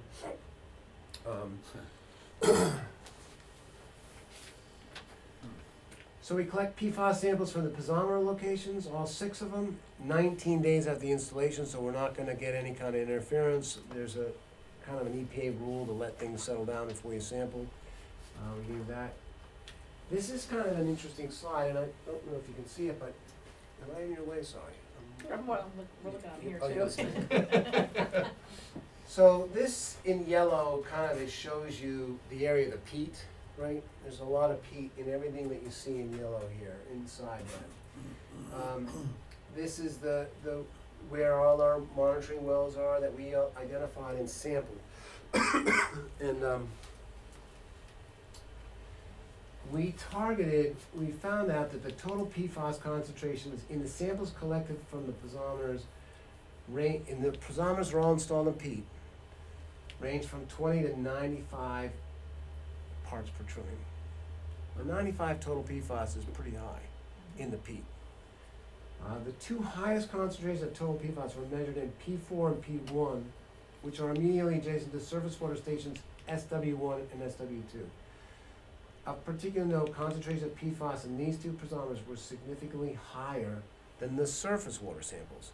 So think about this. It's surface water samples that are at X, and the peat that's below it is higher, but the water that you're pumping from the wells is significantly lower.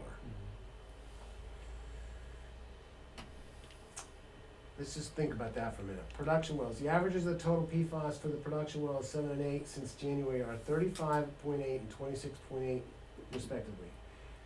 The average total PFAS concentrations are generally 1/2 of the PFAS concentrations found in the brook and 1/3 of the PFAS found in the adjacent peat. That's kind of what I thought might happen, but I'm kind of shocked that it actually is that case. The other thing that's important is MVD 7 consistently averages 25% more total PFAS than MVD 8. So there's a reason for that. The recharge coming in 8 is different than 7. 7's getting more concentrations from the west than 8 is, which is bodes well to some extent for 6, right? Yeah. Now, I'm not going to continue on. This is the raw data, but I'm just going to show you really kind of total. If I see the total PFAS over here, P192, P495, those are pretty high numbers. SW163, I come down to a couple of my monitoring wells that are right in the action at 80. Right. So, what were our findings? Basically, based on all the data collected during the study along with our review of the data here, obviously we have a complex conceptual model. But it's clear to us, in our view, that PFAS sources are coming from the groundwater, the surface water, and probably from aerial deposition. There's a combination of all of it coming in. Aerial deposition is probably the least of the two that'll have to be quantified, but I think it's the least of those two other areas. The transport pathways, I think, that are identified as transport to the south or southeast in the groundwater from a source or sources west of the production wells, which I think is common sense, but subsequent discharge of the surface water of Witches Brook and associated wetland systems. Once in Witches Brook, migrating PFAS may be captured via pumping-induced infiltration of surface water, which is what happens. We pump the wells, we draw surface water, it gets into the peat, gets in the groundwater system. Transport to the east in the groundwater through the stratified drift. So we've got contamination coming from the north and the northwest, and we've got contamination migrating from the west to the east. And then some aerial deposition, as I mentioned, that are coming into Witches Brook, Mill Brook, Stump Pond, and so forth. All of those have elevated PFAS. But it's conceivable now that the peat has served in part to treat or retain PFAS in such a way as to impact or reduce the maximum potential PFAS concentration of the water produced from production well. And why is that important? Because peat is a carbon, right? It's a natural carbon bed that's spread out throughout that entire area. So there's not a lot of science. You know, you and I, we all talked about this before, I think, that maybe that's the case. It would be interesting to see if peat is actually helping us. To me, it seems like it is. It's acting like a natural filter, or it's retaining that PFAS because, as I said, you've got surface water at X, you've got peat that's X plus Y, and then you've got the groundwater coming out of the wells that are 1/3 of the max. How deep into the peat were you testing? Well, we'd go down to as far as we could go, 3, 4, 5, 6 feet. Okay. It's hard. This is a hard area to do work in. Yeah. We were in canoes. I And, was just wondering. you know. how- Oh yeah, maybe no. you're You getting saw the it. standing water. That was not the simplest thing. So I'm gonna hand out, because this is impossible for you to see, and I noticed that when I was just kind of walking out the door. So I'm gonna give you this for your own benefit. You guys can study this later, but it's kind of a LiDAR image of what's going on out there with the concentrations.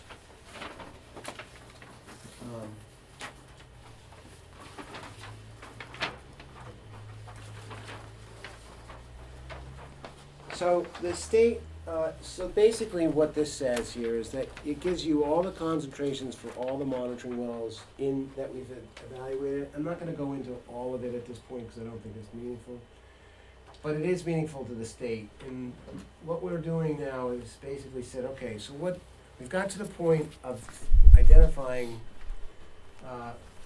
this information that basically says up gradient in the surface water, we have no PFAS or limited PFAS. We've got a lot coming in from this one area.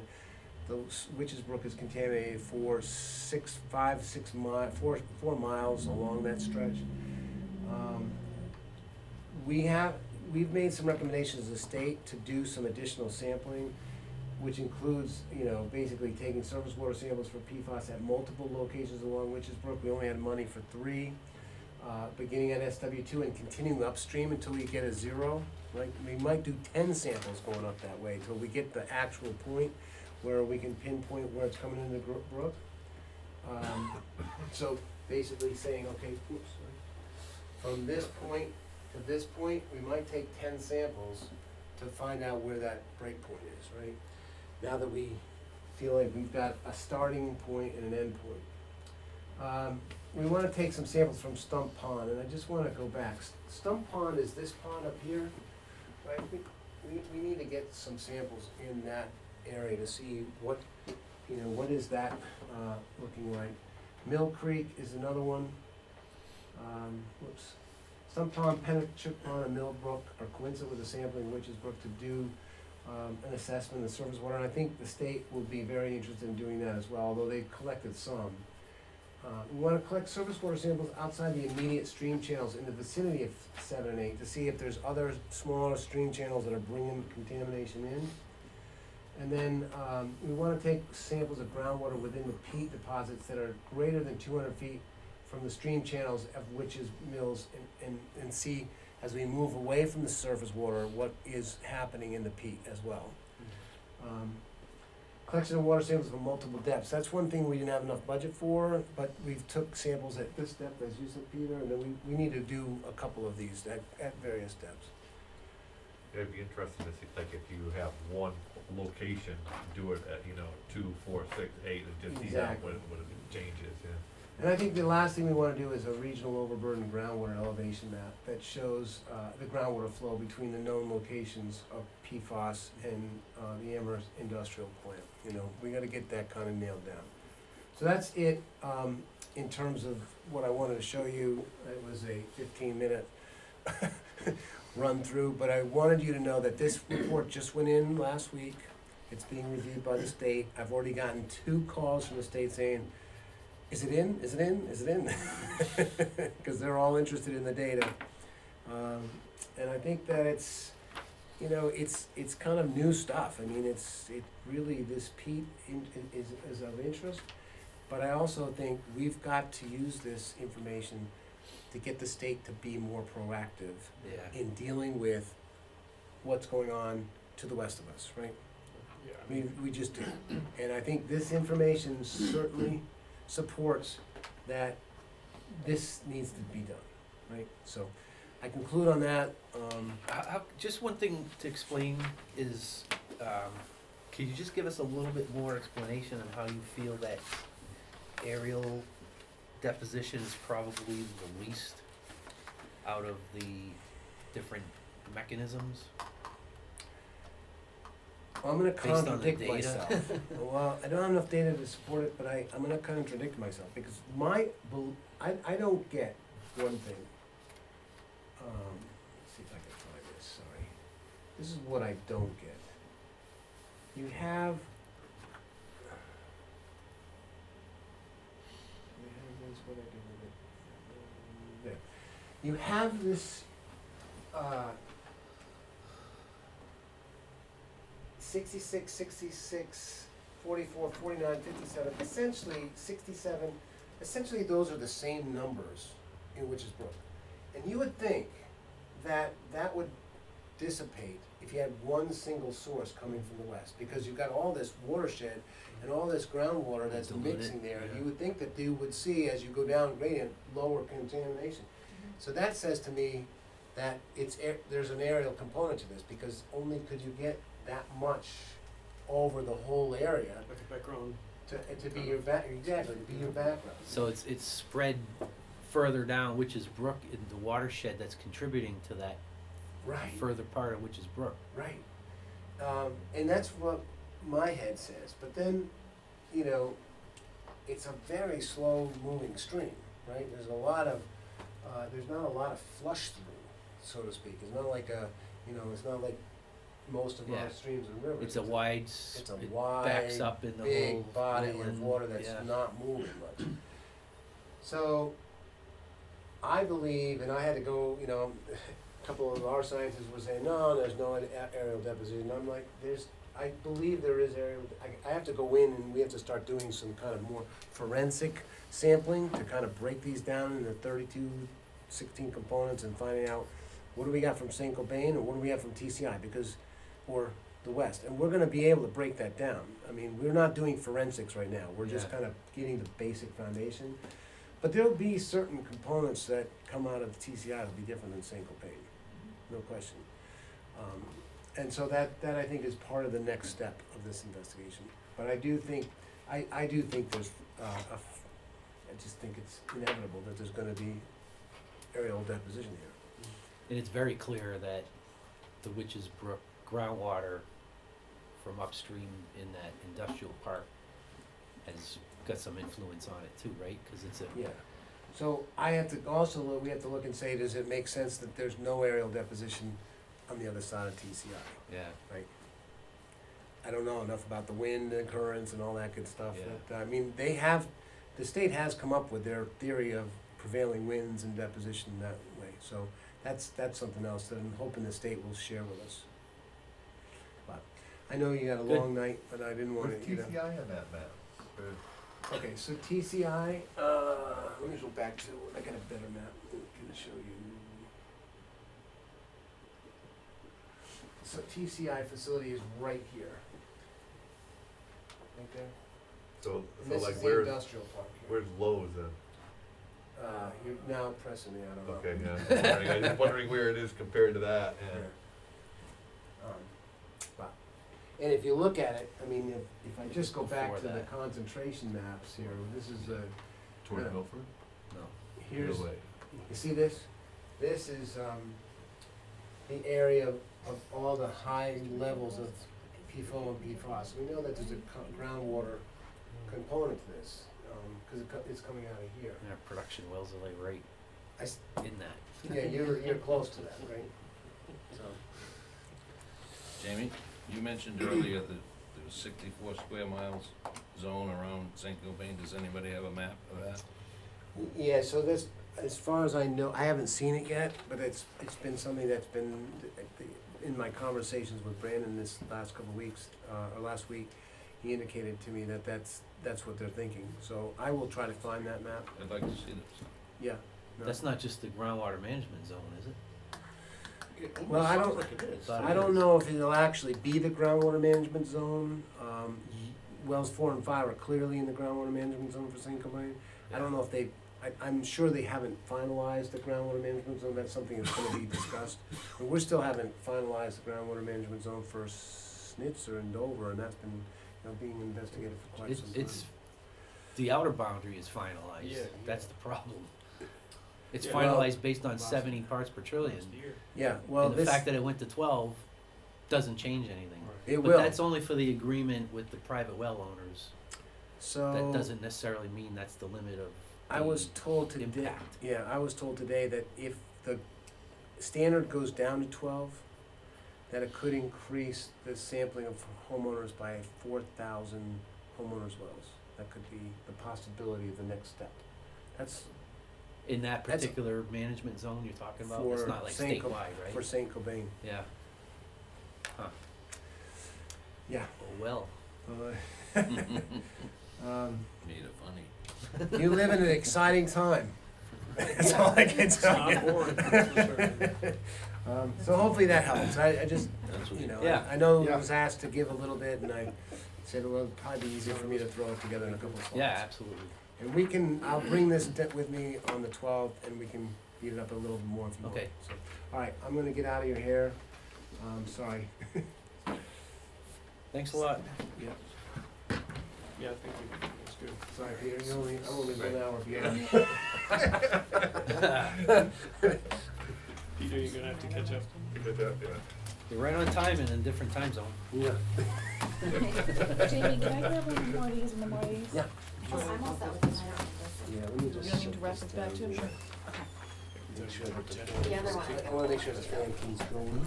My jet lag is kicking in right The now. back, okay. My jet lag. Oh, really? Yeah, you're pretty That was fresh, except for Jamie though. Yes. fresh from the plane.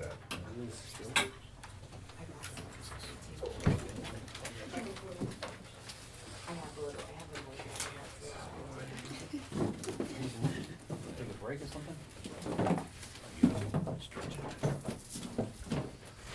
You guys are in a marathon, man.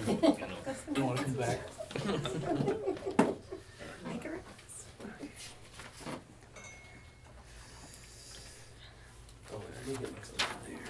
Just don't take it and mad at somebody. Just don't take it that I'm mad at somebody. It's me.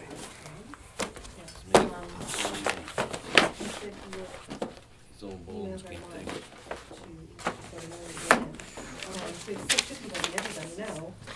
This chair. Did you get what you needed? Yeah, I did, thanks. Thank you for putting it. Good thing you weren't The sitting there. last minute thing was doing it, so it's gone. Feeling out of the sequence.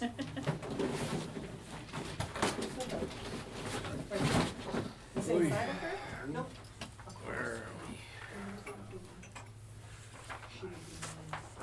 Second one on the right is Josh's. Yeah, that's the idea.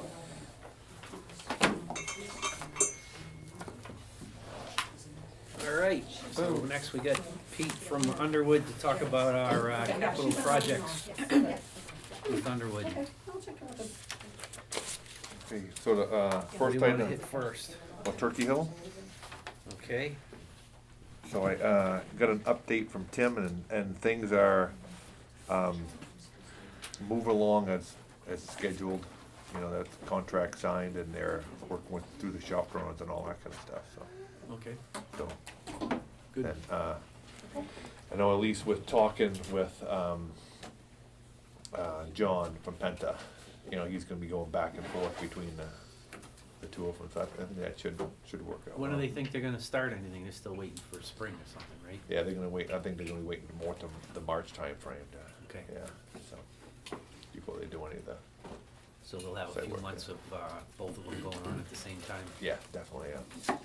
Yeah. And they have a different site subcontractor. So land site is doing 4 and 5, and then there's a different one doing Turkey Okay. Hill. Yeah. So. And then on to 4 and 5. The masons are going to be starting this week. They're out today, starting to mobilize in.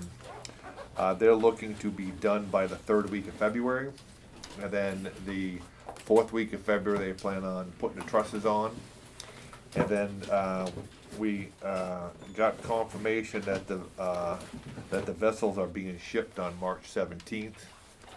So those would, you know, so I'm not sure what day March 17th is, you know, day of the week. I was gonna say, sounds Yeah. like St. Patrick's Day. Yeah. So, so then that would, you know, it'd take a few days for it to come in and stuff like that, then they'll set it and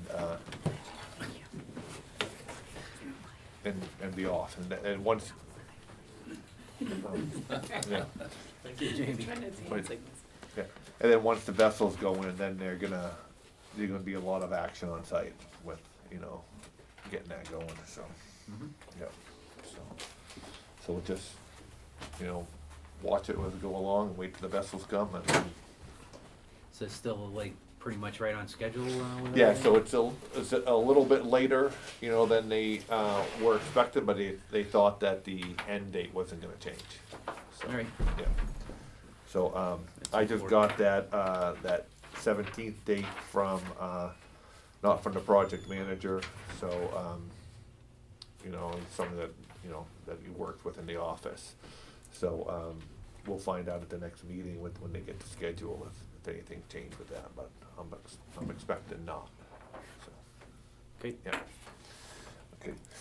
And then on to 7 and 8. So we submitted the 90% submittal, and you guys have have that packet Copy of that. in your set of papers there. So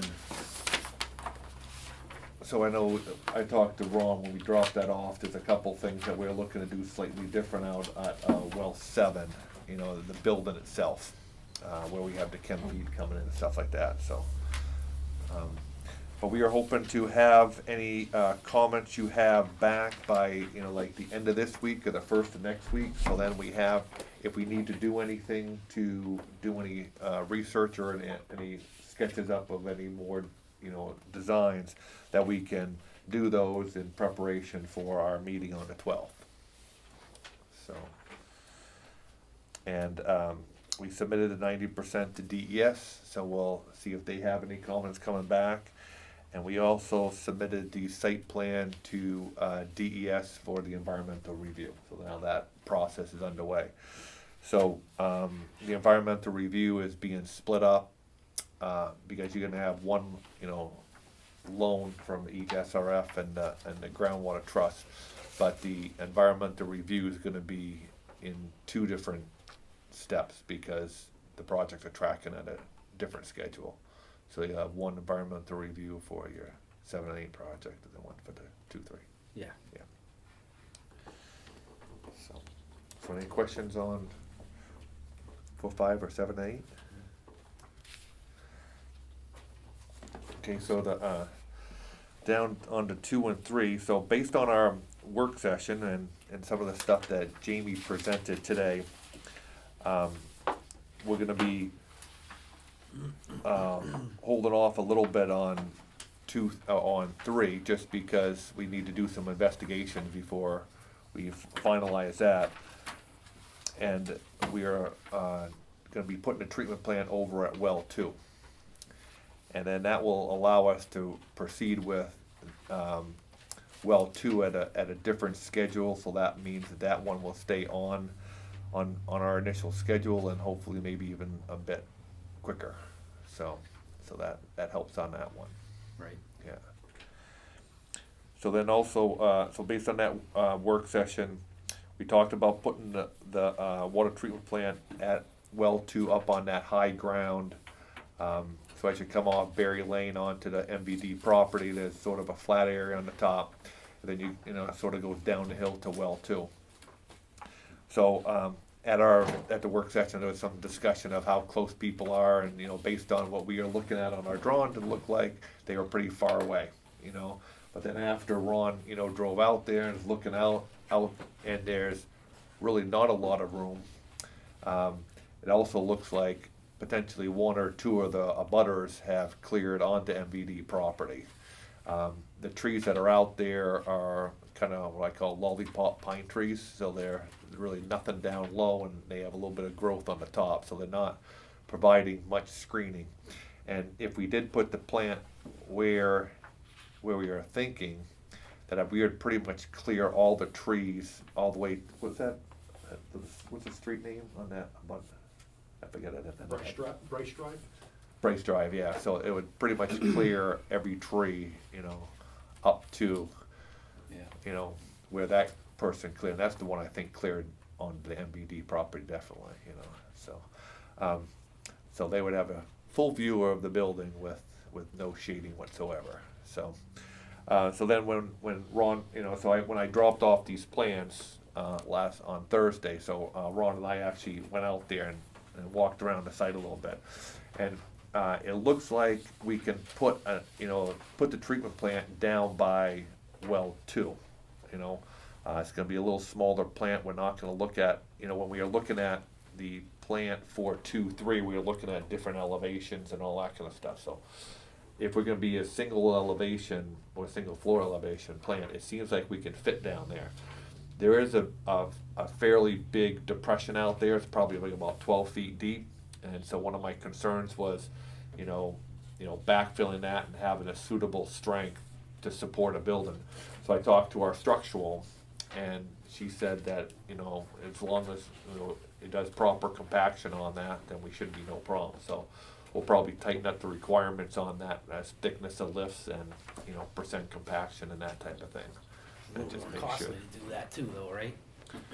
Yeah, it's not Have a. to bring all that structural fill in and. I'm compact wondering, it. so then the question is, can we mine some of that from the area? You know, Right. is there you know, and that's, so when we do the borings, you know, so we're gonna have to do new geotech now for that area, we're gonna do some boring, so we can find out is there decent material there that we can be using. The hole is not, if you've been up there, it's not huge. Not for It's a fairly, while. it's like 12 feet deep, but it's not that big. You know, so it wouldn't take too much to, and there would be some area that you just need to flatten out. So there seems like there would be something to go in there. And then we'd also be needing to excavate an infiltration basin, so there would be some material coming from the infiltration basin. So when we locate where the infiltration basin is gonna go, then we have to do a perk test on that. So we'll be doing a test pit and a perk test, so we'll have an idea of what the material is, where we're gonna be pulling out of there. And if that's decent structural fill, then we know we can stick it down into that whole area. So, I was wondering, have we ever done this before where we might wanna bring a couple of the abutters in to show them what we're thinking of doing, or, I mean, we're going through all this yeah, to try to minimize visual impact right. on them. I'm not sure if that would be, how much of a concern it is to them, you know, maybe we're doing all this for For nothing. concern that's not there. Yeah.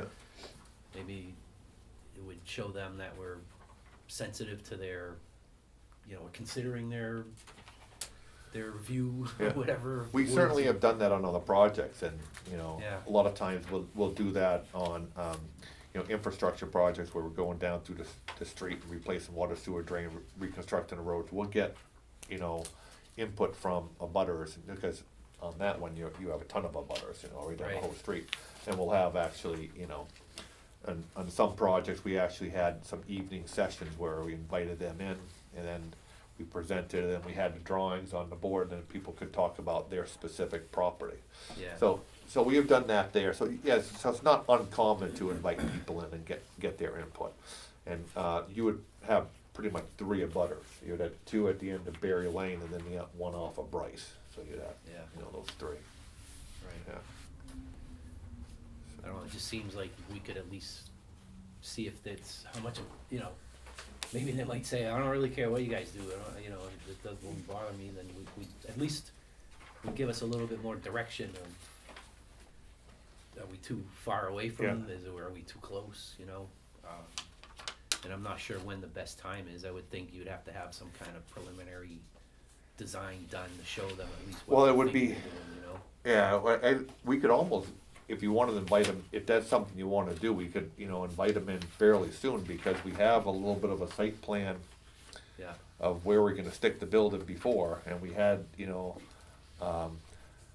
sort of building floor plan, the elevations what we are looking at is something that's gonna be similar to a 7 and 8, a 4 or 5 plan, you know, so we can really just show them some elevations of Yeah. that and say, this is what it's gonna look like. So we have some stuff right now that we can do that immediately, if that's something you, I don't know, what do you guys have a feeling either way on that, or just move along with? I mean, we're making changes based on what we're assuming, which is probably a pretty good safe assumption, is if you put something close to the property line, they're probably not yeah. gonna be happy So about it, but. so the thing is, you're not going, you know, so I imagine that that offset in the back is probably 15 to 20 feet. I don't know exactly what the town reg is, so you Right, could put yeah. something very close, and we're Could, gonna be a right. lot further off of that, so. Right. But it's not gonna be a little shed or a little house, it's gonna Right. be something that's fairly tall. Well, I mean, it's gonna be 2 floors high, which is a house, you could even have an attic that's taller than this It's- building, right? I mean, how tall is Well, it's gonna be a 30-foot wall, so it's all gonna be 3 stories, yeah, yeah, plus the roof, yeah. yeah, alright, So it's. so it's definitely higher than a. Yeah, so it'd be, so sometimes if you go into a development where you have sort of like a colonial with a garage underneath, it would be sort of that height of Right, a building, which we'd be looking at. okay. I don't know, if no one else seems to, forget it. Yeah, Just another thing we gotta do. Just trying to avoid a redesign in the future, you know? yeah. Okay, so what else did I have on that?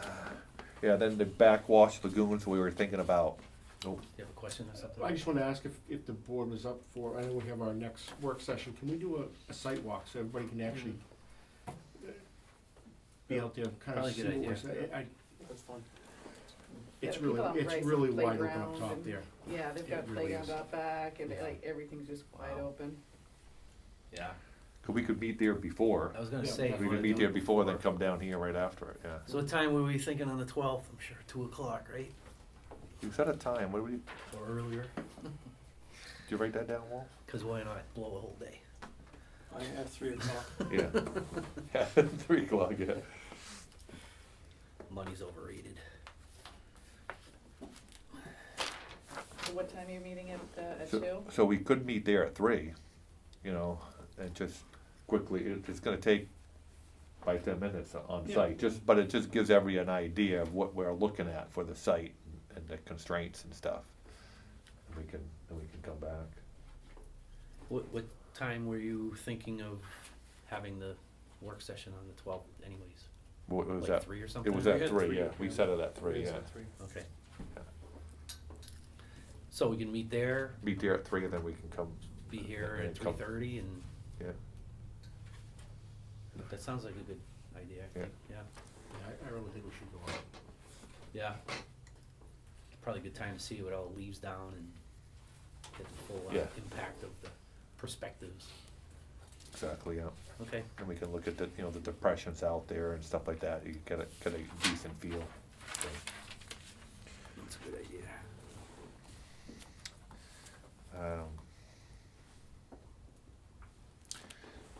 And then, yeah, so then for that, work session, we were planning on putting, you know, if we're gonna come up with a little preliminary plan of where the plant would go down on that lower area, so everybody can sort of see that, so we'll have the plans out there, so when we're out there, everybody will have a site plan, to take a look at, and then I think the lagoons would still probably, we can look at, see if we can get them behind the building, you know, but the lagoon might have to go up on top of the hill, you know, but that won't be visible, that'll be in a hole and stuff, so we'll have to see how that all pans out with the laying things out. You already So- get that 12-foot dip there. Can you Yeah. do that? The only thing is that 12-foot dip in a bad, I think that's gonna be a spot we would like to sneak the building, cause we were looking at having sort of, you come down the existing road down towards well 2, and then as you cut off to the north, there's sort of a woods road that goes up, and that seems like a nice little loop, and then inside the little loop would be a nice, for the plant, and then that's where the hole is. So you're inside on little the, bit. what, is that the east side of the water line, the east side of the access road then, Yeah, right? yeah, right, exactly, yeah. Yeah, And it looks like the access road also could be shifted a little bit to the southwest, you know, to create a little bit bigger of an area, stuff like Yeah. that, so I think there's some stuff, some options you have down there, so, Okay. yeah. do you have to, flow by gravity into the infiltration basin? No, so you could, so if it was up high, we would pump up to it, then Then it you would wouldn't just, need a whole separate pump for that, right? no, because that would be the pressure going Pressurized water. through Alright. going through the gears, yeah, I wasn't yeah. aware of that, I thought Yeah. everything was gravity flow, but Yeah, I was thinking how you would accomplish that, and it Yeah. seemed like that would work. yeah, I don't think it's too high of an elevation, so I believe we can just shoot right up through there, I'll verify that. But I know there's in case there's a certain limited pressure that, you know, when you're backwashing. Right, Yeah. no, that's good, I didn't realize that, so that kinda gives us more flexibility too, if we can do that. Yeah. Isn't the backwash pump be sized as, kind of the same as or close to the pressures as the well pump? To get through the media? No, because the backwash pumps only, because they don't have to overcome the Yeah. head of the system. Yeah. Yeah. Are you backwashing with well water or with We're gonna be distribution water? backwashing with, Distribution? distribution water. So that's gonna be under pressure. Yeah, and then we can always reduce that pressure down to what we need, yeah, so, Okay. yeah. And then, let's see what else we had on that one, yeah, so I talked about the ER, so we're gonna hold off on that environmental review until we, you know, get you know, past the 60% design phase, so we know more of what we're doing, and we have a better idea what's gonna happen to the site. Cause if we give them something too early, we change things, then we'll have to go back through the environmental review process, so. And that's the stuff that's attached to the SRF funding? Yeah, so that's part of, it's part of a requirement for that you have to go through that. Yep. But, so right now, we're going through that, right now, so if you're looking at our, sort of our schedule for 7 and 8, we gave them the plans right now, and then we're, looking to go out to bid in April, so it's, a little over 2 months, so, we have plenty of time to do that on, with the schedule for 2-3, so. Yeah, okay. And so we submitted a draft report, for the 2-3 project at, the location by well 3. So that we're gonna, maintain that as whole, because, there's some information in there, it's valuable information.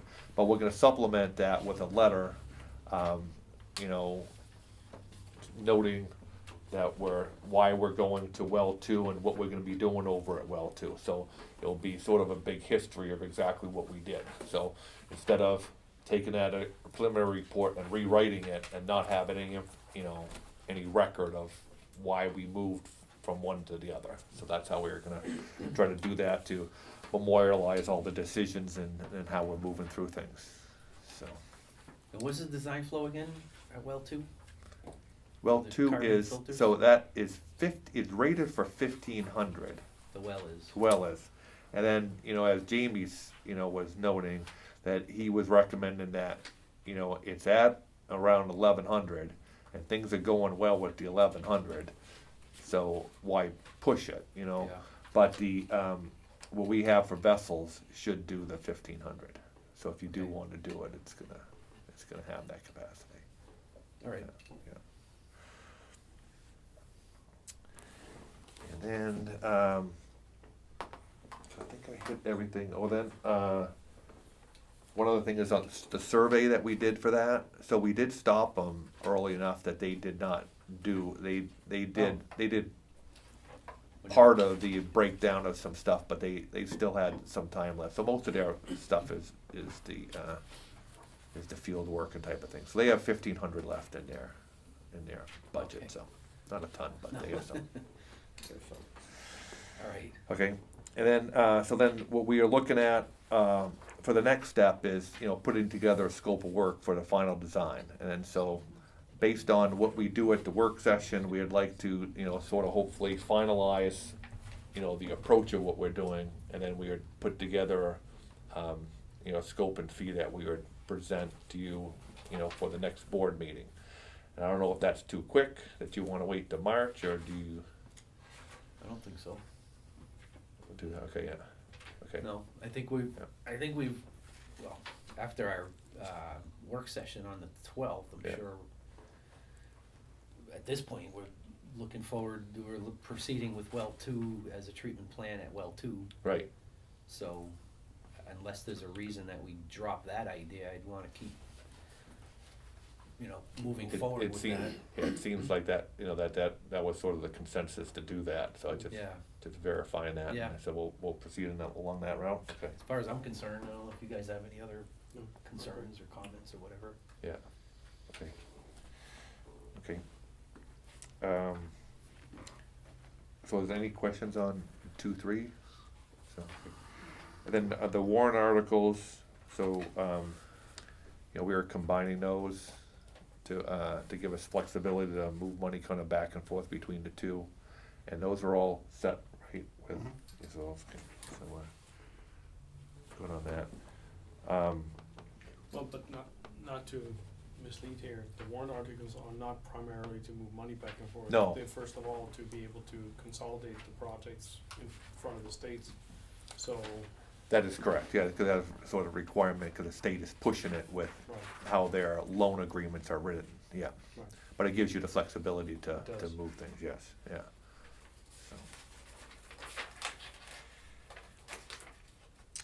Okay, and then Keith is working on some rate updates for you, based on, capital improvements, that he's been working with Ron.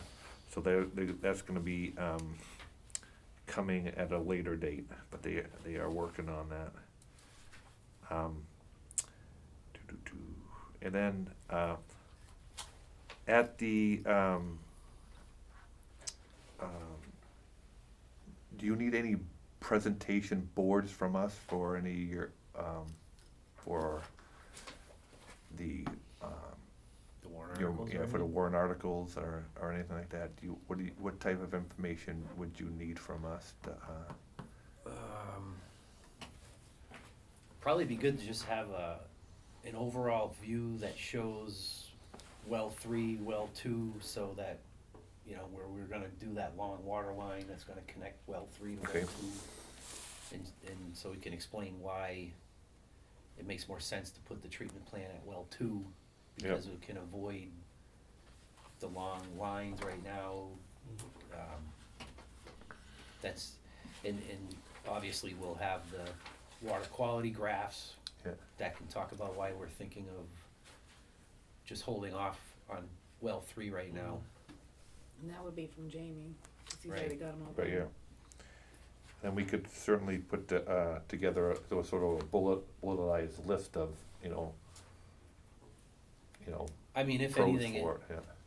I'm not sure if it would be a PowerPoint presentation at some point if we have to do Yeah. something at the either annual meeting Yeah. or, We could put together, a sort of a 1 or 2 page handout that, people coming in, at least they have something to That'd look at. definitely be And- better for the public hearing, cause that's the decision-making time. Yeah. yeah. Okay. Yeah, and maybe at the annual meeting, we can hold a quick presentation about where we stand, more like a status report, Yeah. more than anything. And I wouldn't go too much into detail because it's gonna be a long night as it is with Right. 1 hour minimum that the polls need to be Right. open and so on, but When did we do the PFAS treatment presentations last year? Was that not at the annual meeting? It was I think before we that, did them with wasn't it? both. Did yeah, it we both. did. Yeah. At what, Yeah. the February meeting and then the, Rosemary Rung did it, right, Yeah. and then Keith had one on his own too. yeah. Yeah, Yeah, they were done at both of the meetings, pretty much the same presentation was done at Yeah. both. yeah. so the annual meeting this year is in the middle school, right? It's different. Is It ever- changes year to year, it depends on the school schedule. They have some Alright. sort of, music festival that week. So they have all the buildings, all the, rooms in that building and pick it up. And then, what was it, the budget hearing in February at the little theater in the high school? Is that where last year we did the other PowerPoint as well, right? But again, I think we can keep that altogether shorter. I mean, Right, we have a lot of transparency in these meetings, we go over this until the cows come home, right? Yeah. In every meeting, so personally, I think things are pretty clear right now where we stand. We have a lot of information out there. I think it would be good to give people a quick summary where we stand, what the timeline is, maybe a quick outlook how this thing looks when it's all said and done, right? But personally, with all transparency, right now I don't see a need to go into an elaborate discussion about plant location and I'm just thinking what's related to the warrant article and the fact that we're putting aside well 3 at the moment. And well 3 was part of the No. warrant article. well, we're not doing away with the warrant article. No, We're It's just the, consolidating the projects so we can streamline the flow of funds from the state. That was the main reason Yeah. initially. yeah, And, so I don't think that needs any right, real presentation or anything. well, the warrant article itself and the comments underneath present the reasons why. And yes, maybe then we should maybe bring up the fact that due to the iron manganese situation at well 3, 3. and the Make sure I elevated, don't screw that up. elevated, sodium and chloride levels. Right. Just be, we could just put together a little bulletized thing, we can send it off to you for Right. review, and you can sounds good. tweak it up and, adjust what you, Yeah. And the message really is, the only thing we're doing is we're putting that on hold to compare with other maybe Right, per production rate cheaper options, right? right, Instead of throwing money at well three. We right. first wanna have the whole picture with other options. Yeah. Normalized down to the production rate. Correct. So, Right, so it's kind of a delay of well three, and we're evaluating if there's more economical means to get the equivalent amount of water in a Clean more water. cost-effective manner. Right. Basically what we're doing. correct. Yeah. So that's really, and that's a one pager. Yeah, Yeah, maybe that's that right. and a bullet item or something Yeah. is, Right, right? Okay. Okay, Yep, then we get the map, and then we get the graphs from Jamie, so. Okay. yeah, all right. And then the last thing is they have, Engineers Week coming up, you know, and they're looking, you know, for people to present projects. Are you interested if we put something in on this one, or do you not wanna Like- have that in there? What, Just- if you just- wanna use the MVD projects, is Yeah. it? use it for what, I'm sorry, Mr. It's Engineers Week, so it's, you know, they have publications in the, Union Leader, you know, it's a little section just talking about, you know, different things that are happening in the state. Which projects were you thinking about, all of them? Probably, yeah, you know, cause I think, I think, Let me use the project. yeah, so it's, you know, we would, yeah, well, I think we would talk about the whole system wide, you know, what you're doing and stuff, so, It's all public information. Yeah, yeah, so. Sure. I I mean, just didn't know if, we either wanna check with you before we, all of a sudden, you find Yeah, out, no, all I of a sudden you look at the understand, paper and yeah, go, hey, where did this yeah, come what do you do from, that so. for? Yeah, so Mike was gonna be pulling something together, and I think Engineer We Week take is the donations. second week of We get February. royalties? Yeah. But I think it's the second week of February Yeah, it's is coming right actually up. the week, yeah, so. I don't have any issues with that, I mean, No. it's just, like you said, it's all. How much do we charge? Yeah. No, I think that's all right. Okay. Okay. So that's all I had. Any questions? No, are you sticking around for the CIP discussion, or, I can certainly not? stick around, I don't mind, Yeah? yeah. Were you intending on having you present for that, or?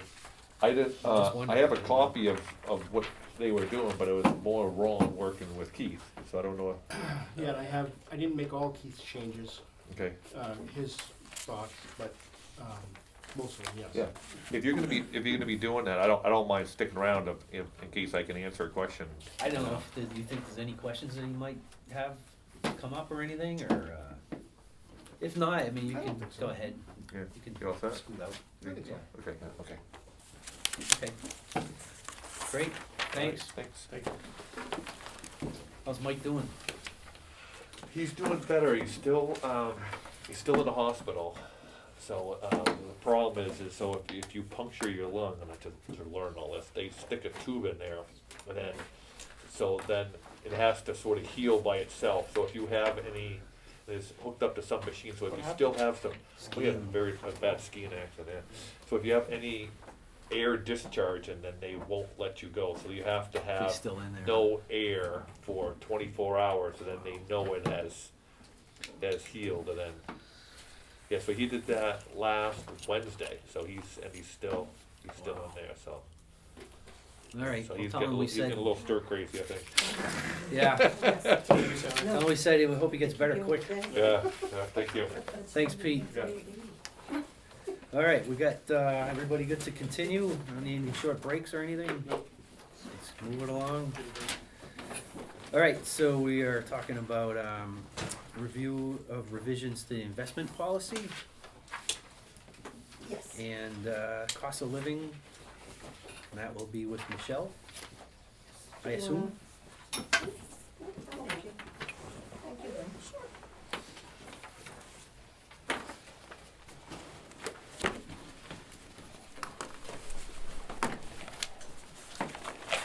Short and sweet, Michelle. Yep. See you, Pete, thanks.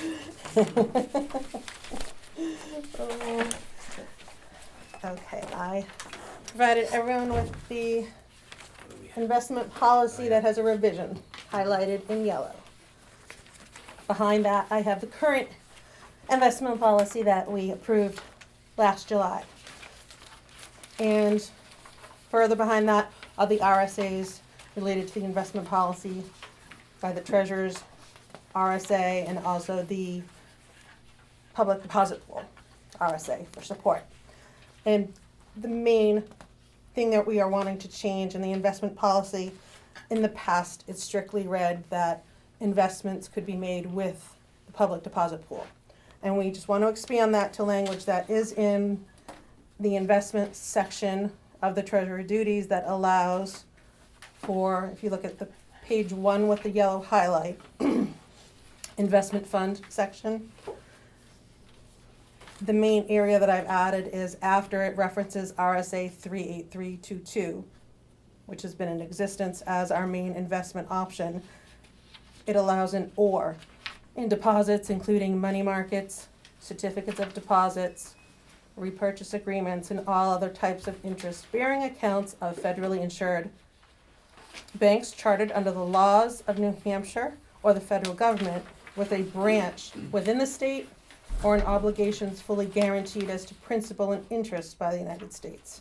And this is pursuant to RSA 4129 of the Treasurer Duties, Section 4.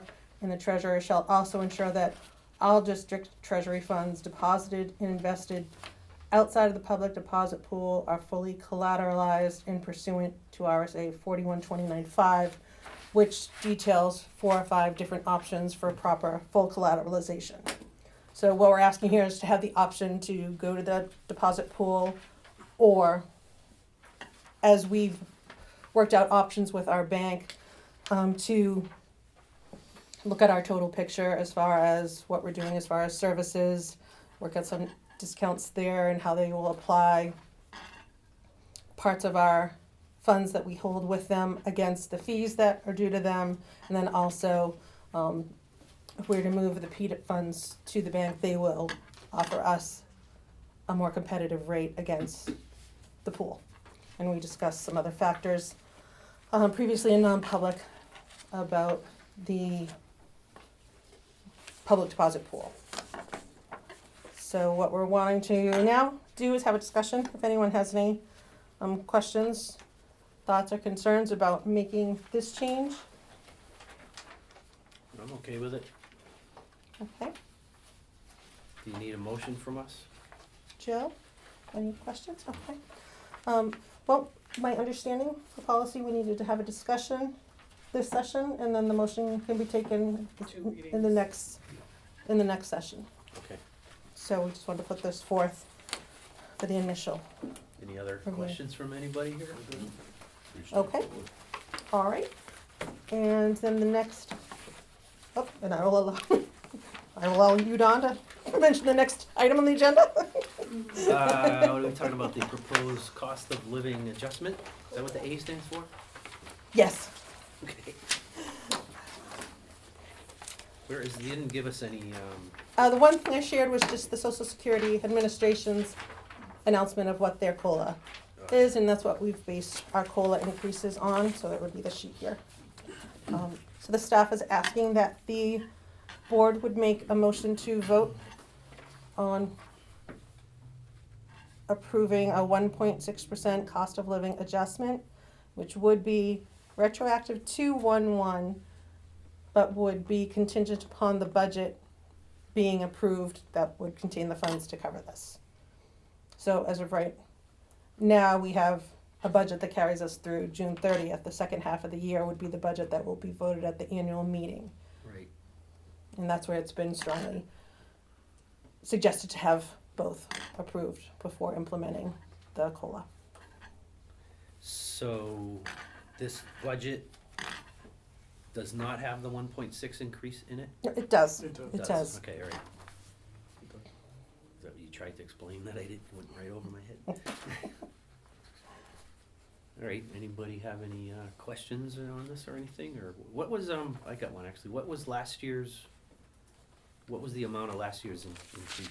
Do you remember what that was? 220. Was it that much higher? I believe it was 2.5 and it had a 0.03 from the prior year that we thought, Oh. there was a year that we were told there wasn't one, Yeah. and when I looked into it, there was. And I can actually forward you like the whole list of COLAs. No, it was since- just kind of for curiosity. How Yeah, no, this is a compared little to- down from, Yeah. from Because the, I thought it was down. yeah, from it last is, year. it is, yeah. That's why I was asking. Yep. Just make sure I was remembering I think it correctly. was down across the board in the industry, in the business world, Yes, so. yeah, as far as all the Yeah. different regional, I saw too. So, yeah, I'll move. Make Motion by Wolf Okay. to approve the cost of living adjustment of 1.6%. Retroactively to 1/1, right, you said? 1-1, but contingent upon the budget approval at annual meeting. Second. Motion second by Joe. Any other questions, comments? All those in favor signify by Aye. saying aye. Aye. Carries 300.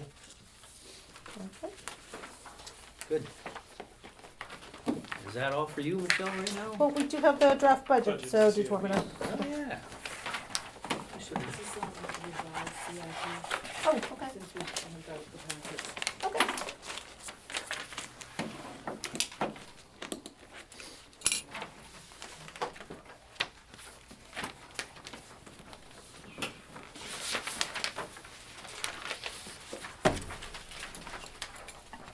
So is this different than the last time we reviewed this? at our I have last budget highlighted session? in yellow, any changes that were made, the net effect was 0. Okay, if you get to the budget doc, you Yep. wanna flip through. Page 11 would start our detailed report. And here, the only change was, the sick payout with some of the moving of staff. The monies are the same, but they were just in the wrong areas with the final settling out of where everyone is as far as department. You guys punched a hole through the page number, so I can't follow you, but I'll just, Oh, goodness. Oh, okay, good. Must have flipped them the wrong way. that's fine. Okay. Starts out with account I was gonna 50010. ask, yeah, okay. Yeah, officer What was it? salaries. 50010, officer salaries.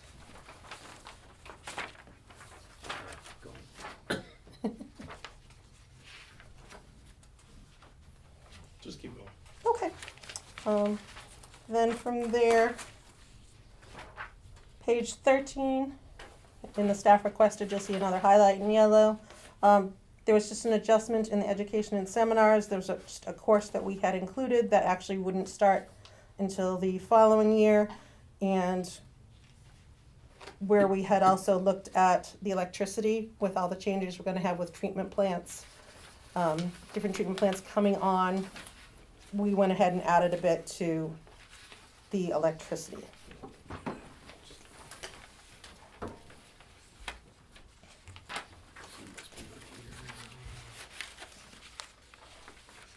What page you So- on now? Page 13, so the first page, page 11 was simply sick payout, just getting in the right departments. Yep. Same net effect.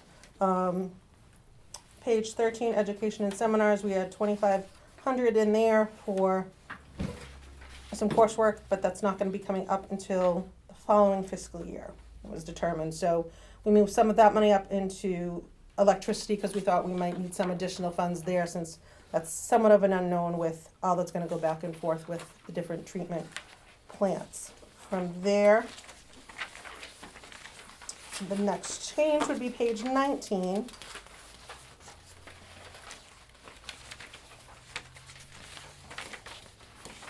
And if you want to go to page 19 and page 22 have some offsets. Page 22 is outside services, account 81800. We had the, what's on page 19 for R&M repair and maintenance, the $5,000 for R&M pumping station outside services. It seemed to make more sense to keep that with all the R&M, so we just moved it from there. So I moved it there with its whole prior budget, et cetera. So I just completely reclassed that to R&M maintenance. So that's removed from outside services.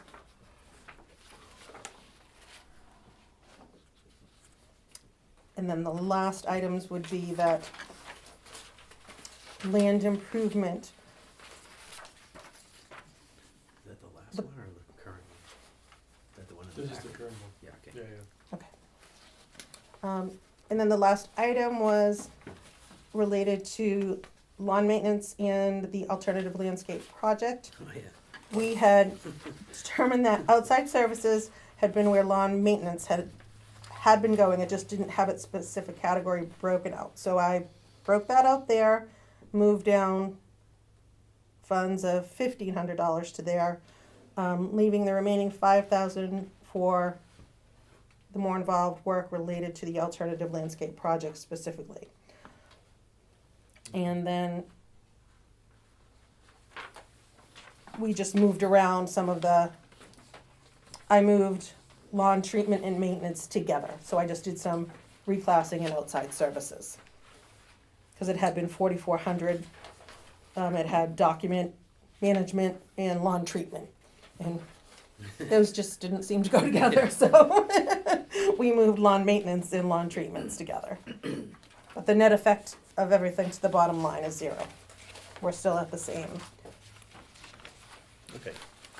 Uh, She just For moved one- some stuff around basically, right? Yes, and Joe, we did look into the rate that you recommended for the grading. And Dave said that, because of a lot of the pitches and ditches and everything that was involved, he said that he would have had to get that and some other equipment. And he had actually looked into it. So we just said that it didn't end up being able to save like he thought it could, but he did look into it. And we did add security cameras onto next year's list to review with budget. It's high time. It's every year. But I started a memo for miscellaneous items for next year's budget. So, as I said, I highlighted everything that had any changes, so we're still coming down to the page 26 is the 4,117,000, which is a 6.83% increase from the prior year.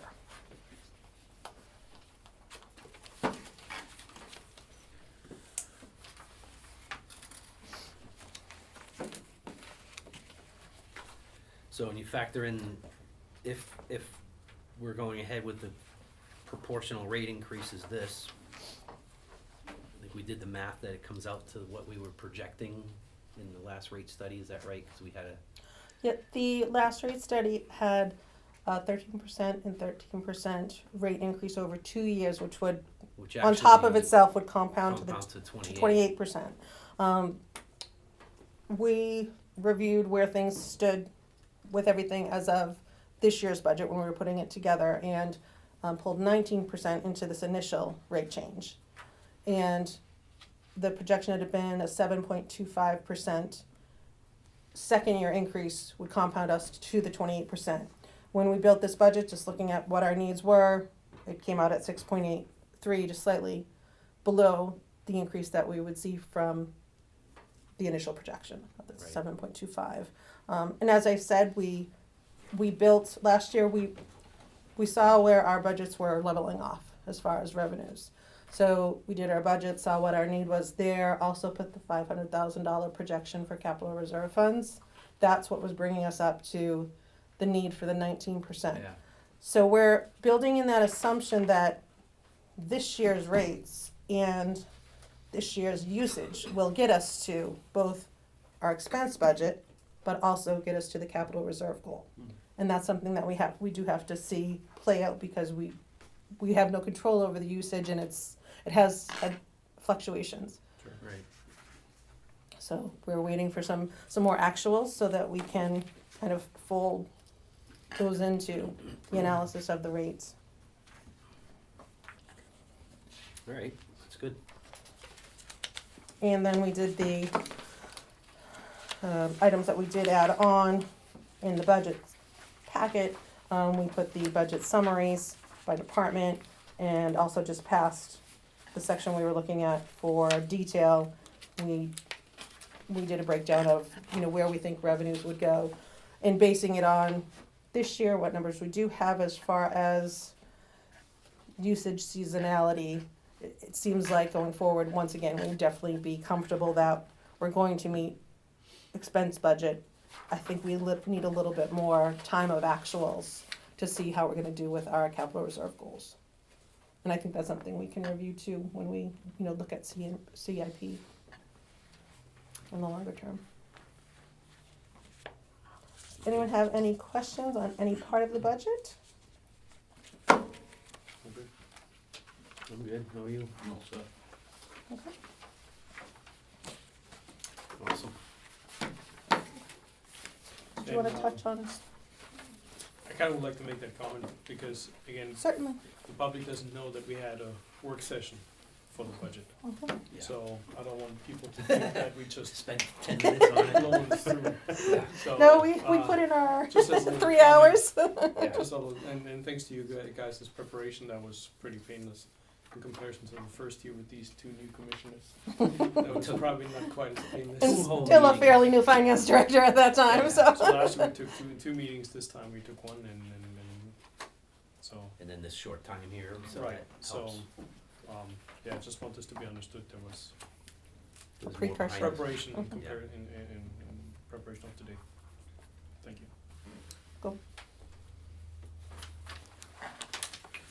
All right, yeah, I'm good. Want to move on to capital improvement plan? Yeah. Is that the next?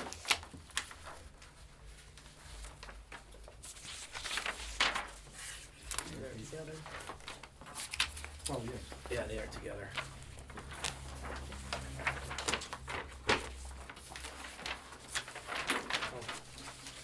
So we had one in our packet, and this one's Slightly a little different, so, different. So Keith, I actually sent it off to Keith on Friday, and he had some suggestions, and some things I did, to remove some things off, so that basically what you're seeing is some things taken off. Well five pump controls, that came off. Lime station improvements, that came off. Well house evaluations, that came off. He did have his thought was to remove Hutchinson tank, and we did do our recoding on that, but I'd like to leave that in, because there's gonna be other, I'd like to schedule out cleanings, tank painting for future, so I wanted to leave that in, all the tanks on this.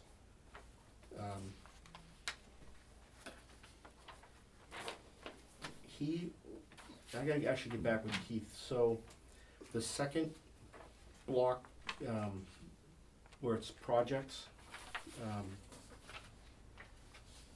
I thought, it seemed like, Funding sources in yeah, that was changed to funding sources. the bottom block. Mm-hmm. All right. And then I removed the highlighted yellow from your other one, which is really just the projected contributions to capital reserves from up above. So I thought it kind of skewed the numbers if it's going to be actually funding sources, and it should match the totals up above. Keith was kind of on the fence whether or not to remove that or not, but I took it out for now. And like I said, it does skew the numbers when you're looking at, breaking out how the funding for the different projects.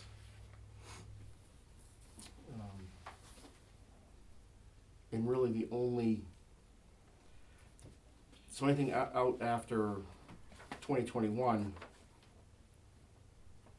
it could change. We could, instead of a budget, we could go CIP or vice versa, or a bond. And I tried kind of skipping back up to the top part, the orange highlight. I kind of was trying to represent the duration of the projects. So when you're looking at the CIP itself, you can see that wells 2, 3, 7, and 8 is going to stretch out to 2023.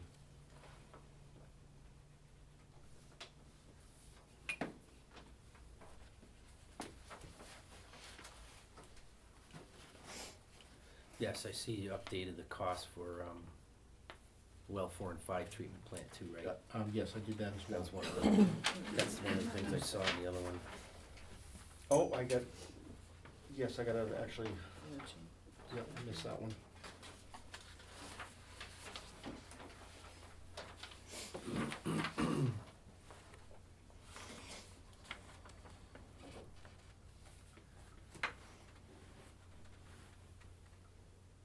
So I don't know if there's anything else the board would like to see on here, or, What's the fourth line down, new well treatment for $10,000 in fiscal year '24? Is that Mitchell Woods or something, or what? that could be Mitchell Woods, yeah, it's just a placeholder for, future. And it's more of would be a study to, what's needed. Shouldn't we put AR on here for any of those projects? Because we're gonna do something. Yeah, I know. I I don't know what. did forget that one, so yes, AR. This Well, new, it may not be AR, but it might, any of those Or, $4 million projects are gonna come one way or another eventually. Yes, I can add those.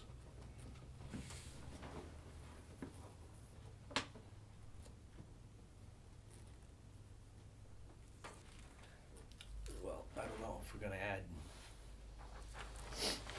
It doesn't make sense to add one and not the other, because we're not sure which ones. Well, they can still be on there for placeholders, and I can, we Right. can That's put kinda the, what I thought. put the dates out. Doesn't Keith use this to factor into his rate study and stuff? Some of them. Yeah. well, it's an element of it, Yeah, as far as where he comes up with the guide for the targeted contribution. Yeah. But things can shift as well, there's nothing, it's just because it's on a certain year, it doesn't necessarily have to stay there, it can move around. Yeah. What about distribution system, like piping replacement, ongoing? So this is collapsed, so there is another piece out there that has that future replacements in it, In the budget or in here? in the CIP, when we would start looking at replacement. Oh, when you say collapsed like in Excel. Yeah, yes, yes.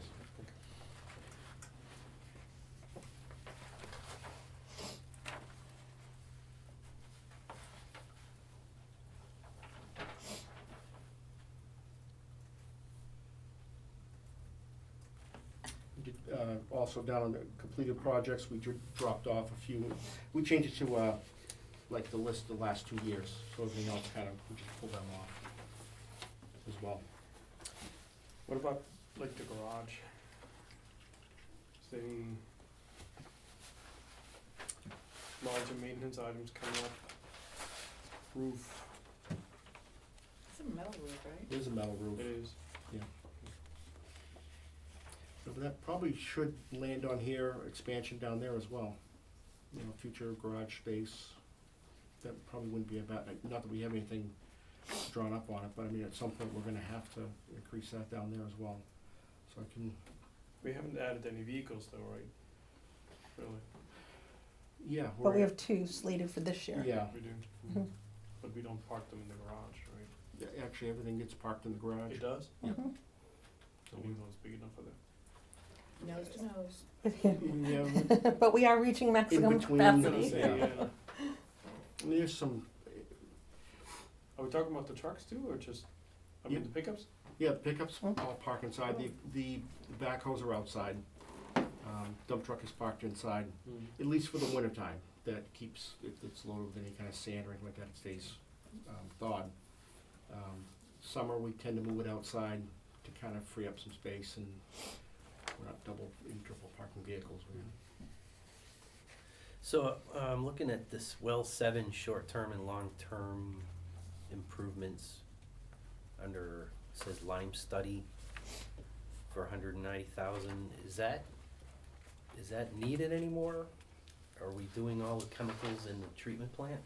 We are, so that was, I left it on only for the fact that some of that funding is still available. We had the ESR from Underwood for that study. So if we're basically if we're folding in something that's of the same spirit of what we had already Yeah. approved to do, but now it's just part of a different project, if it's being achieved another way, we should be able to move that sign project into what it's morphed into. And that's where we needed to just kind of look at some of the details. Well, right, but what we're looking at, we're still looking at, caustic at 7, building, adding a containment area at 7. This is probably, that'll probably be used in that area as well. Okay, okay, And it was, that's what it was originally for as well, but.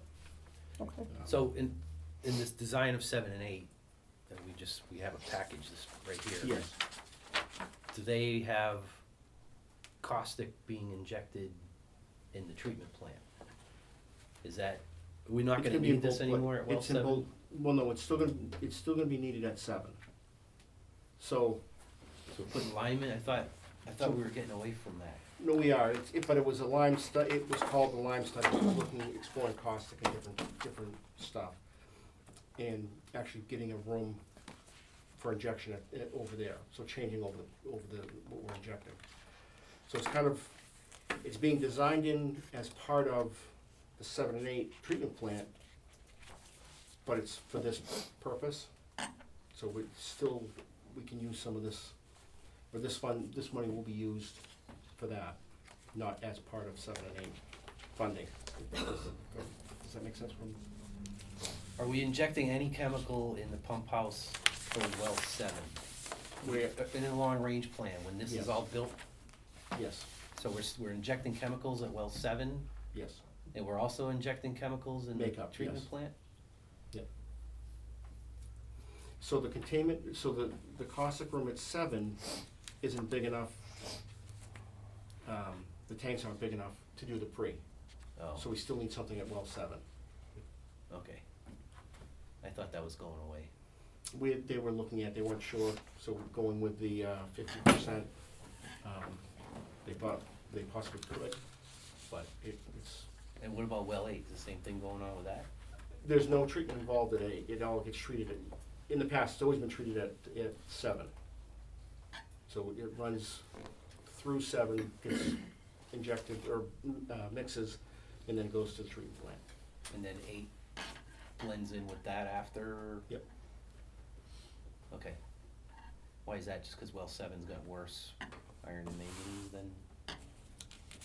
Or Well, no, this is it- actually pH, right? pH adjustment? pH adjustment, but Yeah. it's always been treated, so 7 was always the treatment, where all the chemicals were injected. Well 8 was just a smaller Oh, all right. satellite, it then went through 7. Okay. All right. I just thought this might be an obsolete item that we could cross off, but I didn't realize that.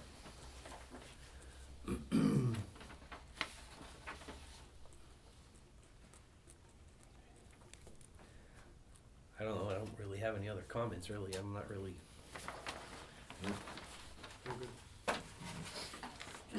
None of this makes it into the budget anyway, right? So this is for the rate study and for Planning purposes, planning and- purposes. yes. right? I mean, it could Yeah. eventually make it into the budget when we move to do something.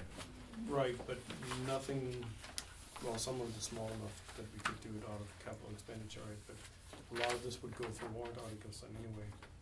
Right, and some of it comes back to the target contributions to the capital reserves. Right. So, one thing that is budgeted this year is the rate update. Right, So I did throw the 3,000 Yep. mark in there for that. we do wanna do that, for sure. mhm.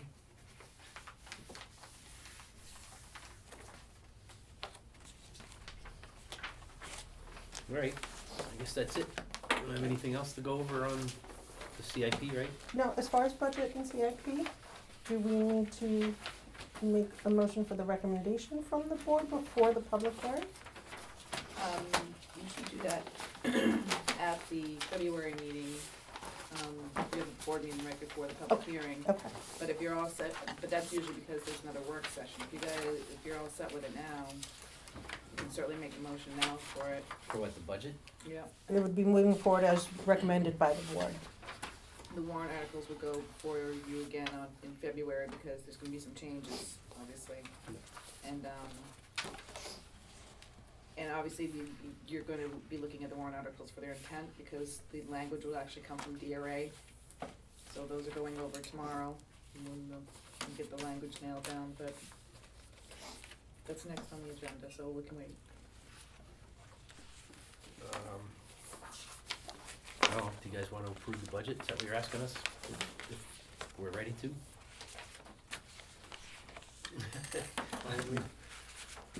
I don't see a reason why not. Mhm. Can't think of any reason why we can't. Unless something comes up in We the have next to- month. Unless something comes up in the next month. It really doesn't make a difference, right, because we I have guess to we could do it vote later. on the warrant articles anyway, so might as well wait until then, maybe there's a change Yeah, coming through. okay, yeah, and also there might be, Yeah. you know, an Last additional. minute thing. Unless there's an advantage for you guys if we do it now. No, I mean, as far as the budget goes, that'll be, that's what will go to the voters in February. Yep.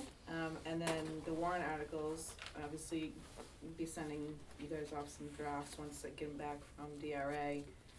But, When does the, also for the annual report, when does that go to the printer? not till after the public hearing. Okay, so then that would be the only reason I could think that we'd do it now, but. Yeah, that's what I'm thinking, Yeah. maybe something comes up anyway, so you have Mhm. another 3 weeks, Okay, yeah, I just wanted to double 2 check, I weeks. couldn't Yeah, recall, so, then let's wait, okay, maybe find something. okay, sure. All right, All right. thanks. So, Thank you. we can move on to, discussion of warrant articles. And assigning presentations at the public hearing on February 24th.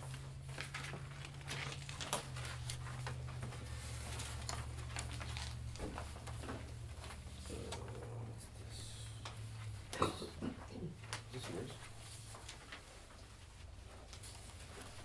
You didn't put it in. I just realized we didn't put in here the two commissioners, but not the moderator. This be yours, actually. Did I grab this by mistake? No, I got mine. The moderator and district clerk are also. Budget? the only Where the hell this come from? commissioners. No idea. Oh, I didn't realize It's the at the moderator 124. was up as Yeah, well. Yeah, remember I Okay. told you Brian's not running? I did. Is this yours? I didn't realize it was. From the work session. No, I have mine all filed. Maybe it was. Alright, yeah, so we had that. Okay, we got an extra. Well, I'm gonna change anyway, cause the treasurer's on the front. I just spelled clerk, cleat. So one article, one article, we did forget the moderator is up this year as well, I didn't realize that. And the district clerk, Yeah. so those will both go in there under the article one for the commissioners, and then the moderator, and then the district clerk, so there'll be 2 more articles in there. And Article 2 is removed.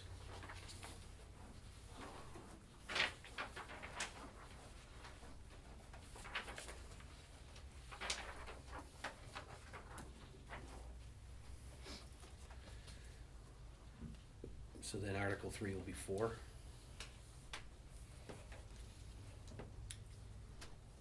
Yeah, yes.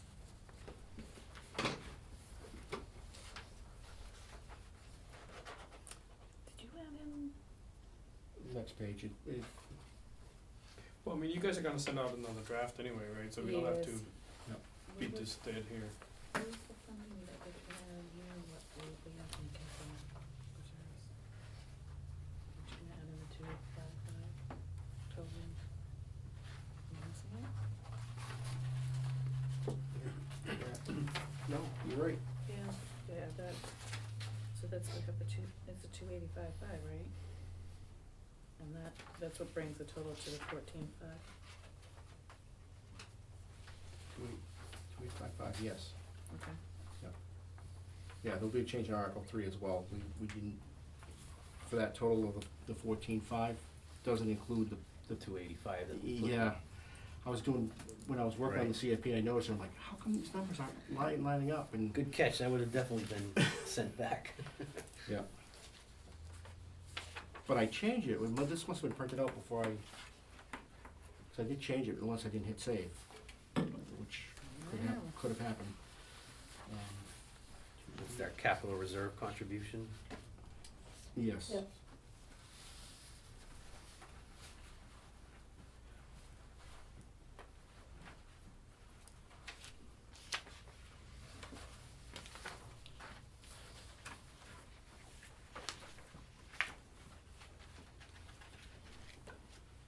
But everybody seemed okay with Article 3 as far as Yep. Think so. I guess, once we get into 285, but, Yep. okay. And that did go in front of Keith too for input, so there's been a couple sets of eyes on it. Do you wanna be, selecting who's gonna talk about all this? Kenny and, Tony aren't here, so they should take all of them. There you go. Well, that's traditionally not. Yeah. I had, I was thinking Wolf for Article 3, Of course you did. cause I know how you love that one. The most language challenging one's gonna be mine. Thank you very much. You can't use that anymore, come on. Today, my jet lag is killing me right now. Okay, so we usually pick, the first person is the one that, that speaks to it. We're not at the annual meeting yet. Somebody seconds it. Yeah, and this is just to move it forward to go to the public hearing, which is why we do first and second, right? We're approving the articles to go to the public hearing, cause it's running through my head about the annual meeting as well. So, once we approve them at the February meeting, to go to the public hearing, then you guys, it's the public's decision from there on out. Right. Okay. So, yes, the first one is gonna speak to it, and then somebody, when they make the motion to accept the warrant article as written. And then there's a second, and so Wolf, you'd speak to it, and then And you'd make the say I motion. move, and then we usually pick somebody else to make the second. Joe? Yep. Yeah, yep. Alright, you wanna take the, and you guys will have a copy of this in your packet too in February, she'll have the Same. names on it and stuff Yeah. too, so that we're all on the same page and not taking different notes. Right. I vaguely remember. It only happens once a year, so. Alright, so Wolf is speaking, Joe's making, seconding.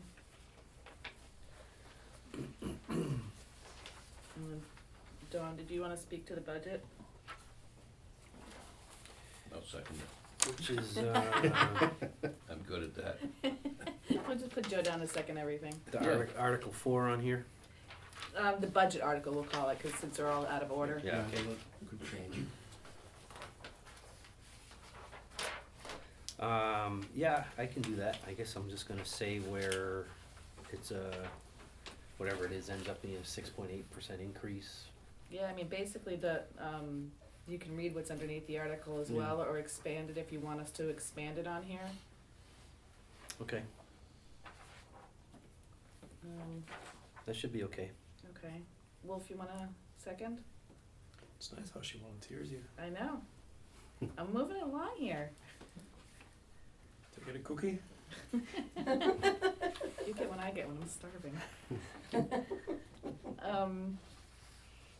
So 20,000? Joe, his face. Sure. That's the most. You look over me. I was gonna say, don't worry, I'll take all the questions on it. Exactly. I remember how You were this gonna one get it cost anyway. like a 45-minute Oh discussion. my goodness, yes, it was in my Yeah. first Remember year. But RSA. But I'm ready now, I have a folder on it. Is this gonna be, RSA 54 is gonna be there underneath it? Yes. Good. Yeah, this will- Self-explanatory. Yep. Dawn, you want a second? Nah, Sure. Well, should we do Tony and Ken? Well, yeah, we gotta, Um, that's a good point. Tony hasn't been well, so I'm not sure he's gonna be at the, Okay. I wouldn't count on the him, meeting, right? so I, Okay, but Ken, I'm sure. Yes, Ken. We'll give him one of these. I think you'd like to do the system development? Sure. No, I'm saying, 5, Joe and Ken seconding. Second. Oh, Ken, okay, Right, Joe brings it forth and Ken seconds it. alright, so then Ken for the system development.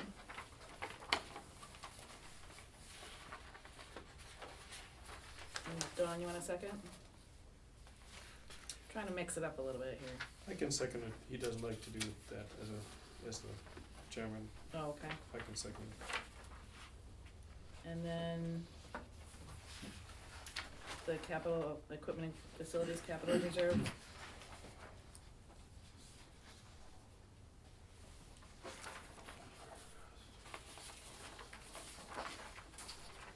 I'll take it. Okay. I'll second it. Okay. Joe has my back. I like that rule about the chair not making motions and seconding.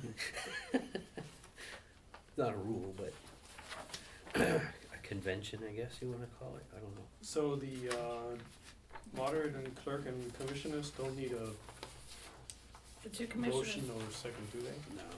No, it's, Right. they're just gonna be added in as articles, cause I mean, it's just, election, whoever's up.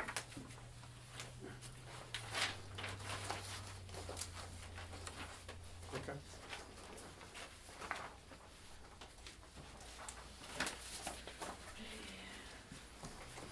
Keep going. So you going for it again, Joe, or what? What? Another, I think so. good, Gonna Yeah, that vote for would be me? good. I will. All right. I'll vote for you. Well, thank you. All right, so we're done with the warrant articles, so now we can move on to review of, the minutes. We already did the non-public minutes in the non-public session, so we're just talking about the minutes from December 16th, public session. Move we approve this as written. Second? I noticed a mistake. What? I noticed a mistake. Where? Under the sealing of the minutes, the front, the very first page, page 1. Yeah. Sealing of minutes, that should read, line 47, should read the December 16th, 2019. Oh, gotcha. Nice catch. Yeah. Hey, it's a- Nobody would have noticed it. I know, but then Yeah, Another yeah, I one know, minutes I know, ago? no, good catch. It's the first time we actually use these line numbers actually to refer, No, I didn't. No, we did before, that's Yeah, yeah. true, yeah, you're And they right. are awesome. I love them. Right. Yep, I don't think I had any, I don't have any. did you have one, Wolf, I thought? I made one earlier, she already knows, so. Okay. Did I change it? Did I change it? no, he told me. Right. It's Oh, page 3, line 18. okay. Site yeah, should site be contract. SITE. Oh.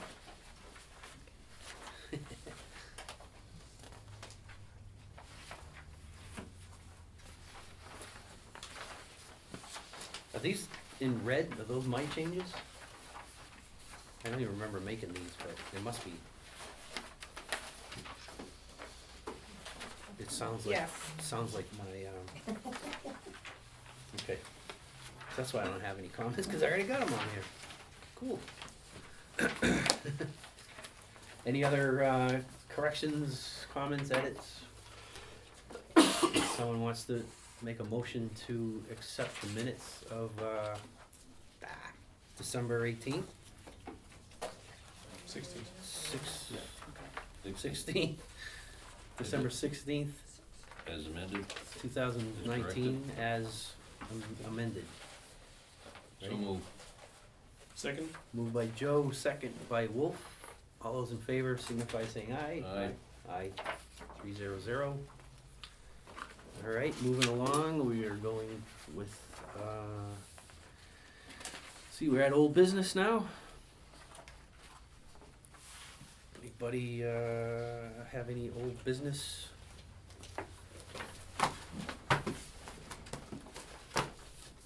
old business to bring up? Old business? The only old business I was gonna go back to was I mentioned it, I think, at the last meeting about if it would be a good idea to try to put a water fill station at our treatment plant at wells 4 and 5. I'm not sure who would know that answer, and I don't know if it's ever been done at all. My idea is when that treatment plant comes online, there are still people drinking bottled water because the rest of our wells are under the 12 PFOA. So people would still be drinking bottled water, and I'm just wondering if it's an opportunity if they can go there and fill up water from our treated water. I thought we discussed there was a big liability there, Yeah, big liability. We had I mean, said you got that- people are filling from we the had, outside. we had thought there might be. Well, Underwood said they're gonna look into it. That's where I remember we left off. Right. We're gonna look for sanitary requirements. We had said that there's a concern if somebody's gonna clean out their stinky from their RV with that hose or with that faucet. Yeah, I don't know what the So- mechanism, if there's a sample tap that who opens it, I don't know. But, Pete had taken the task with him to look into that. You can email him and check up on it, see if he's done any. Yeah, so I know there are water vending machines, and I'm not talking about like plastic bottle dispensers. It's in Massachusetts, they have permits for it, and I've dealt with it in the past where it's a small little station, and you feed it with water, and it's got like a dispenser, and you can punch in some number, and it's made for like people who can go there at any time, and they have a special dedicated account number, so it tracks who's filling up with water and all this stuff. But if there's just more of a generic one that you might see, like even out walking around a city somewhere, if there's a water dispenser there, and if you can fill up from that water dispenser. I mean, there are water dispensers around cities, and to my knowledge, they're not getting sued left and right, so there must be, maybe we gotta talk to our insurance company to see if they can deny it, then we don't have to worry about it. But and they might, I don't know, but I don't know if we can, I'd like to get like a plan of what is available to figure out what might work, and then see if Primex would care if we implemented something like that. You know, I don't know. I'd just like to look into it a little bit more. If you could put that to Underwood's attention to see if they are familiar with anything, or if there's anything possible just before we kill it. I'd just like to see if that's got any legs to it. Alright, no other old business, then I guess we get into new business. Anybody have any new business to bring out? Moving on. I don't think I have any. The only one thing I'd like to ask is, one of the things we're contemplating, in case we are thinking about replacing the capacity of well 3, one of the things we were talking about is there's an ability that we can talk to Pennachuck about getting up to 1 million gallons a day out of the connection to Nashua, correct? Well, we can get that now. But we might be able to achieve like a better wholesale rate or something if we did it on a more permanent basis. But my point is not really to get into that. In order for us to really know if that is a valid, clean source, and clean meaning non-detectable PFAS, which was what our goal was in treating well 3, is I'd like to know how clean that connection is. So if there's a way we can, I'm not talking about sampling it, but there must be sample data that's already collected by Nashua on a monthly basis, or I'm not sure how frequent they're doing Don't it. they have to file it with DES? Yeah, I think there's a treatment plant site, sample site that is being tracked. that Nashua's collecting a treatment plant sample, correct? It's on their website, we looked at it during the work session. Right, so I'd like to look and plot those up, just like we're plotting the PFOA concentrations in our wells. Actually, I think that report is actually already a consecutive report, so you can actually take that table and plot it right there. Okay, So they don't just publish the current data, it's an ongoing right, updated spreadsheet. right. So you can go back like the last 2 years, 3 years. So I'd like to have that as a running graph, you know how we have PFAS graphs of well 2 and well 3 and well Mhm. 4, 5. If we can make the Pennachuck source, as long as we know we're picking the correct value from the DES's table, right? I think it's the treatment plant site, if I'm not mistaken. That table actually has all the different It does, measuring points, so you And- kinda have to clean it up and filter it by what you're looking for. right. Yeah. So Yeah. if Jamie's the one Yeah, I think doing they, the, what they call it, like the main system or something like that. I think they refer to it as treatment plant or something Yeah, I like think that. so. Is that's what's going into the distribution system? Yeah. Which I'm still hoping is representative of what would actually be going into our booster pump if we turn the booster pump on from the Pennachuck system. But I'm not advocating for us to spend another $300 a month sampling their system. I'm just saying, if they're already collecting those samples and posting them somewhere on DES's website, if maybe we can have, it probably logically sounds like Jamie would be the one doing those graphs, because I think he's doing the well 2 and 3 and all the other wells that we have, so this would be like graphing the PFAS concentrations in another potential source of our drinking water system. I'd just like to see what it's been months ago, because I know there was PFAS in the system previously in Nashua, but I believe it's going down because they're using Merrimack River water, and I think they are doing some treatment, right? They do believe are. they have granular carbon filters. I'm not sure if they're blending some of that. I don't think they're treating all of the water, I'm not sure. But it'd be good to see what's going into their distribution system, because then it gives us a better idea if we wanna consider that as a possible source for our treatment system more on a permanent basis, instead of just a makeup situation in the summer. That's, I think that's all the new business I had, so. Anybody else, if we don't have any other new business, we can move on to superintendent report. All right, I just have one thing other than we have, Bill's got a piece of, something to pass, I think you already passed it out. No, I Or didn't, I have- was gonna let you go through. So in your packets was the addendum to purchase, the addendum to the purchase and sales agreement to the right property. All the field work is done. And the surveyors should have a draft plan should be available, second week of February for us to take a look at. So. And that'll go over to Greg's office and they'll do up the easement deed, and then we'll have the closing. So Okay. got that one up. And it looks like you got signatures on the agreement now too, Yep. the addendum. Good. So this just came in last week, on the 19th. I had this Griffin Roberge that sent over the email call and say that Senator Shannon Chanley is the chair of the SB 164 Study Committee, which is a committee to study unprotected drinking water sources, and they were asking if we'd be interested in providing testimony, or, you know, they wanna hear from stakeholders.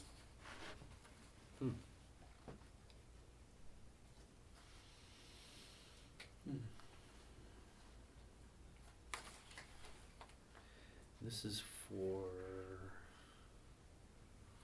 unprotected drinking water sources. That's on February 7th, huh? Mm-hmm. I'm gonna be away. I'm gonna be gone from the 5th to the 11th.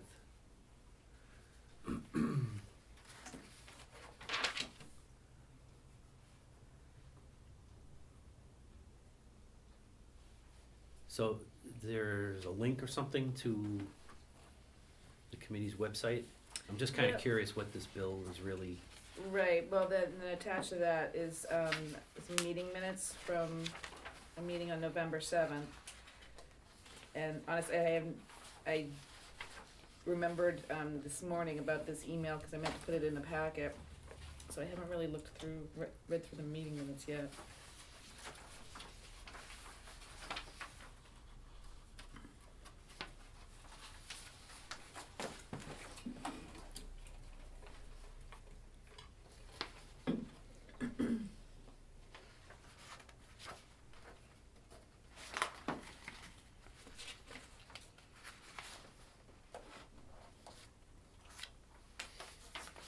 I can give her a call and see, I'm curious about this and that other bill, SB 496 or something too. Cause that's in the Senate, and that's the one that puts the MCLs into the actual law. But, yeah, I can call her and see kinda what this is all about. I'm not gonna be here to attend that, so if anyone else feels like they want to, that's fine, otherwise, I don't know what we wanna do about this. It's just an invitation to let us know that this is going on. It is, and if we wanna read through it and, find out, maybe she has specific questions that we could answer in writing. Yeah, and that's what I'm submit, thinking. Instead of, And I could possibly go on it, if there's a need for it. What I read here, it seems a little bit more generic than what we're looking at right now. It seems to be more like they're figuring out how to right, protect, more like a fact-finding protect kind of sources, thing. yes. And I think that's why they have us and Penachuk on there as, having Yeah. a large amount of wells. Yeah, and I mean, we have the whole sodium chloride discussion right there. So, Well, one line in there bothers me. What's that? There was some discussion about water rate surcharges that could fund the protection of water sources and prevent contamination. yeah, that's kind of backwards, isn't it? Hmm? That's kind of backwards, isn't it? Yeah. They're gonna put surcharge on the users.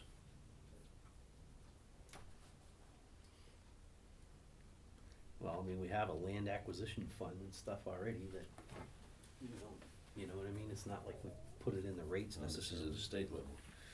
Yeah, It's a tax, I think. oh.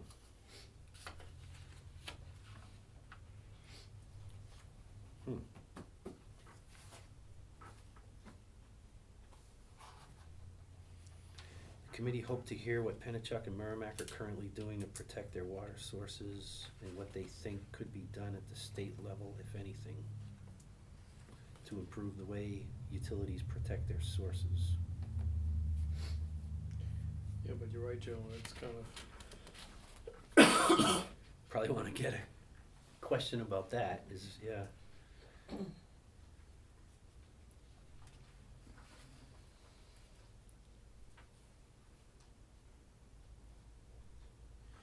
I mean, here's the sentence, the committee, hope to hear what Penachuk and Merrimack are currently doing to protect the water sources. I mean, this is what the sodium chloride letter and presentation to the Tamacon Council and so on Mm-hmm. fall in, right? Mm-hmm. It would be easy to present something there.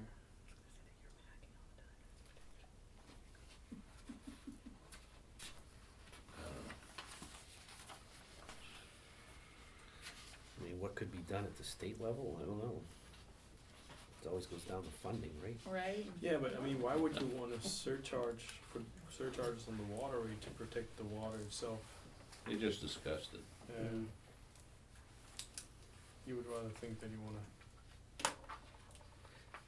I mean, they could, to charge possible contaminant. require contaminators. that, alternative salt be used in all wellhead protection areas at the state level.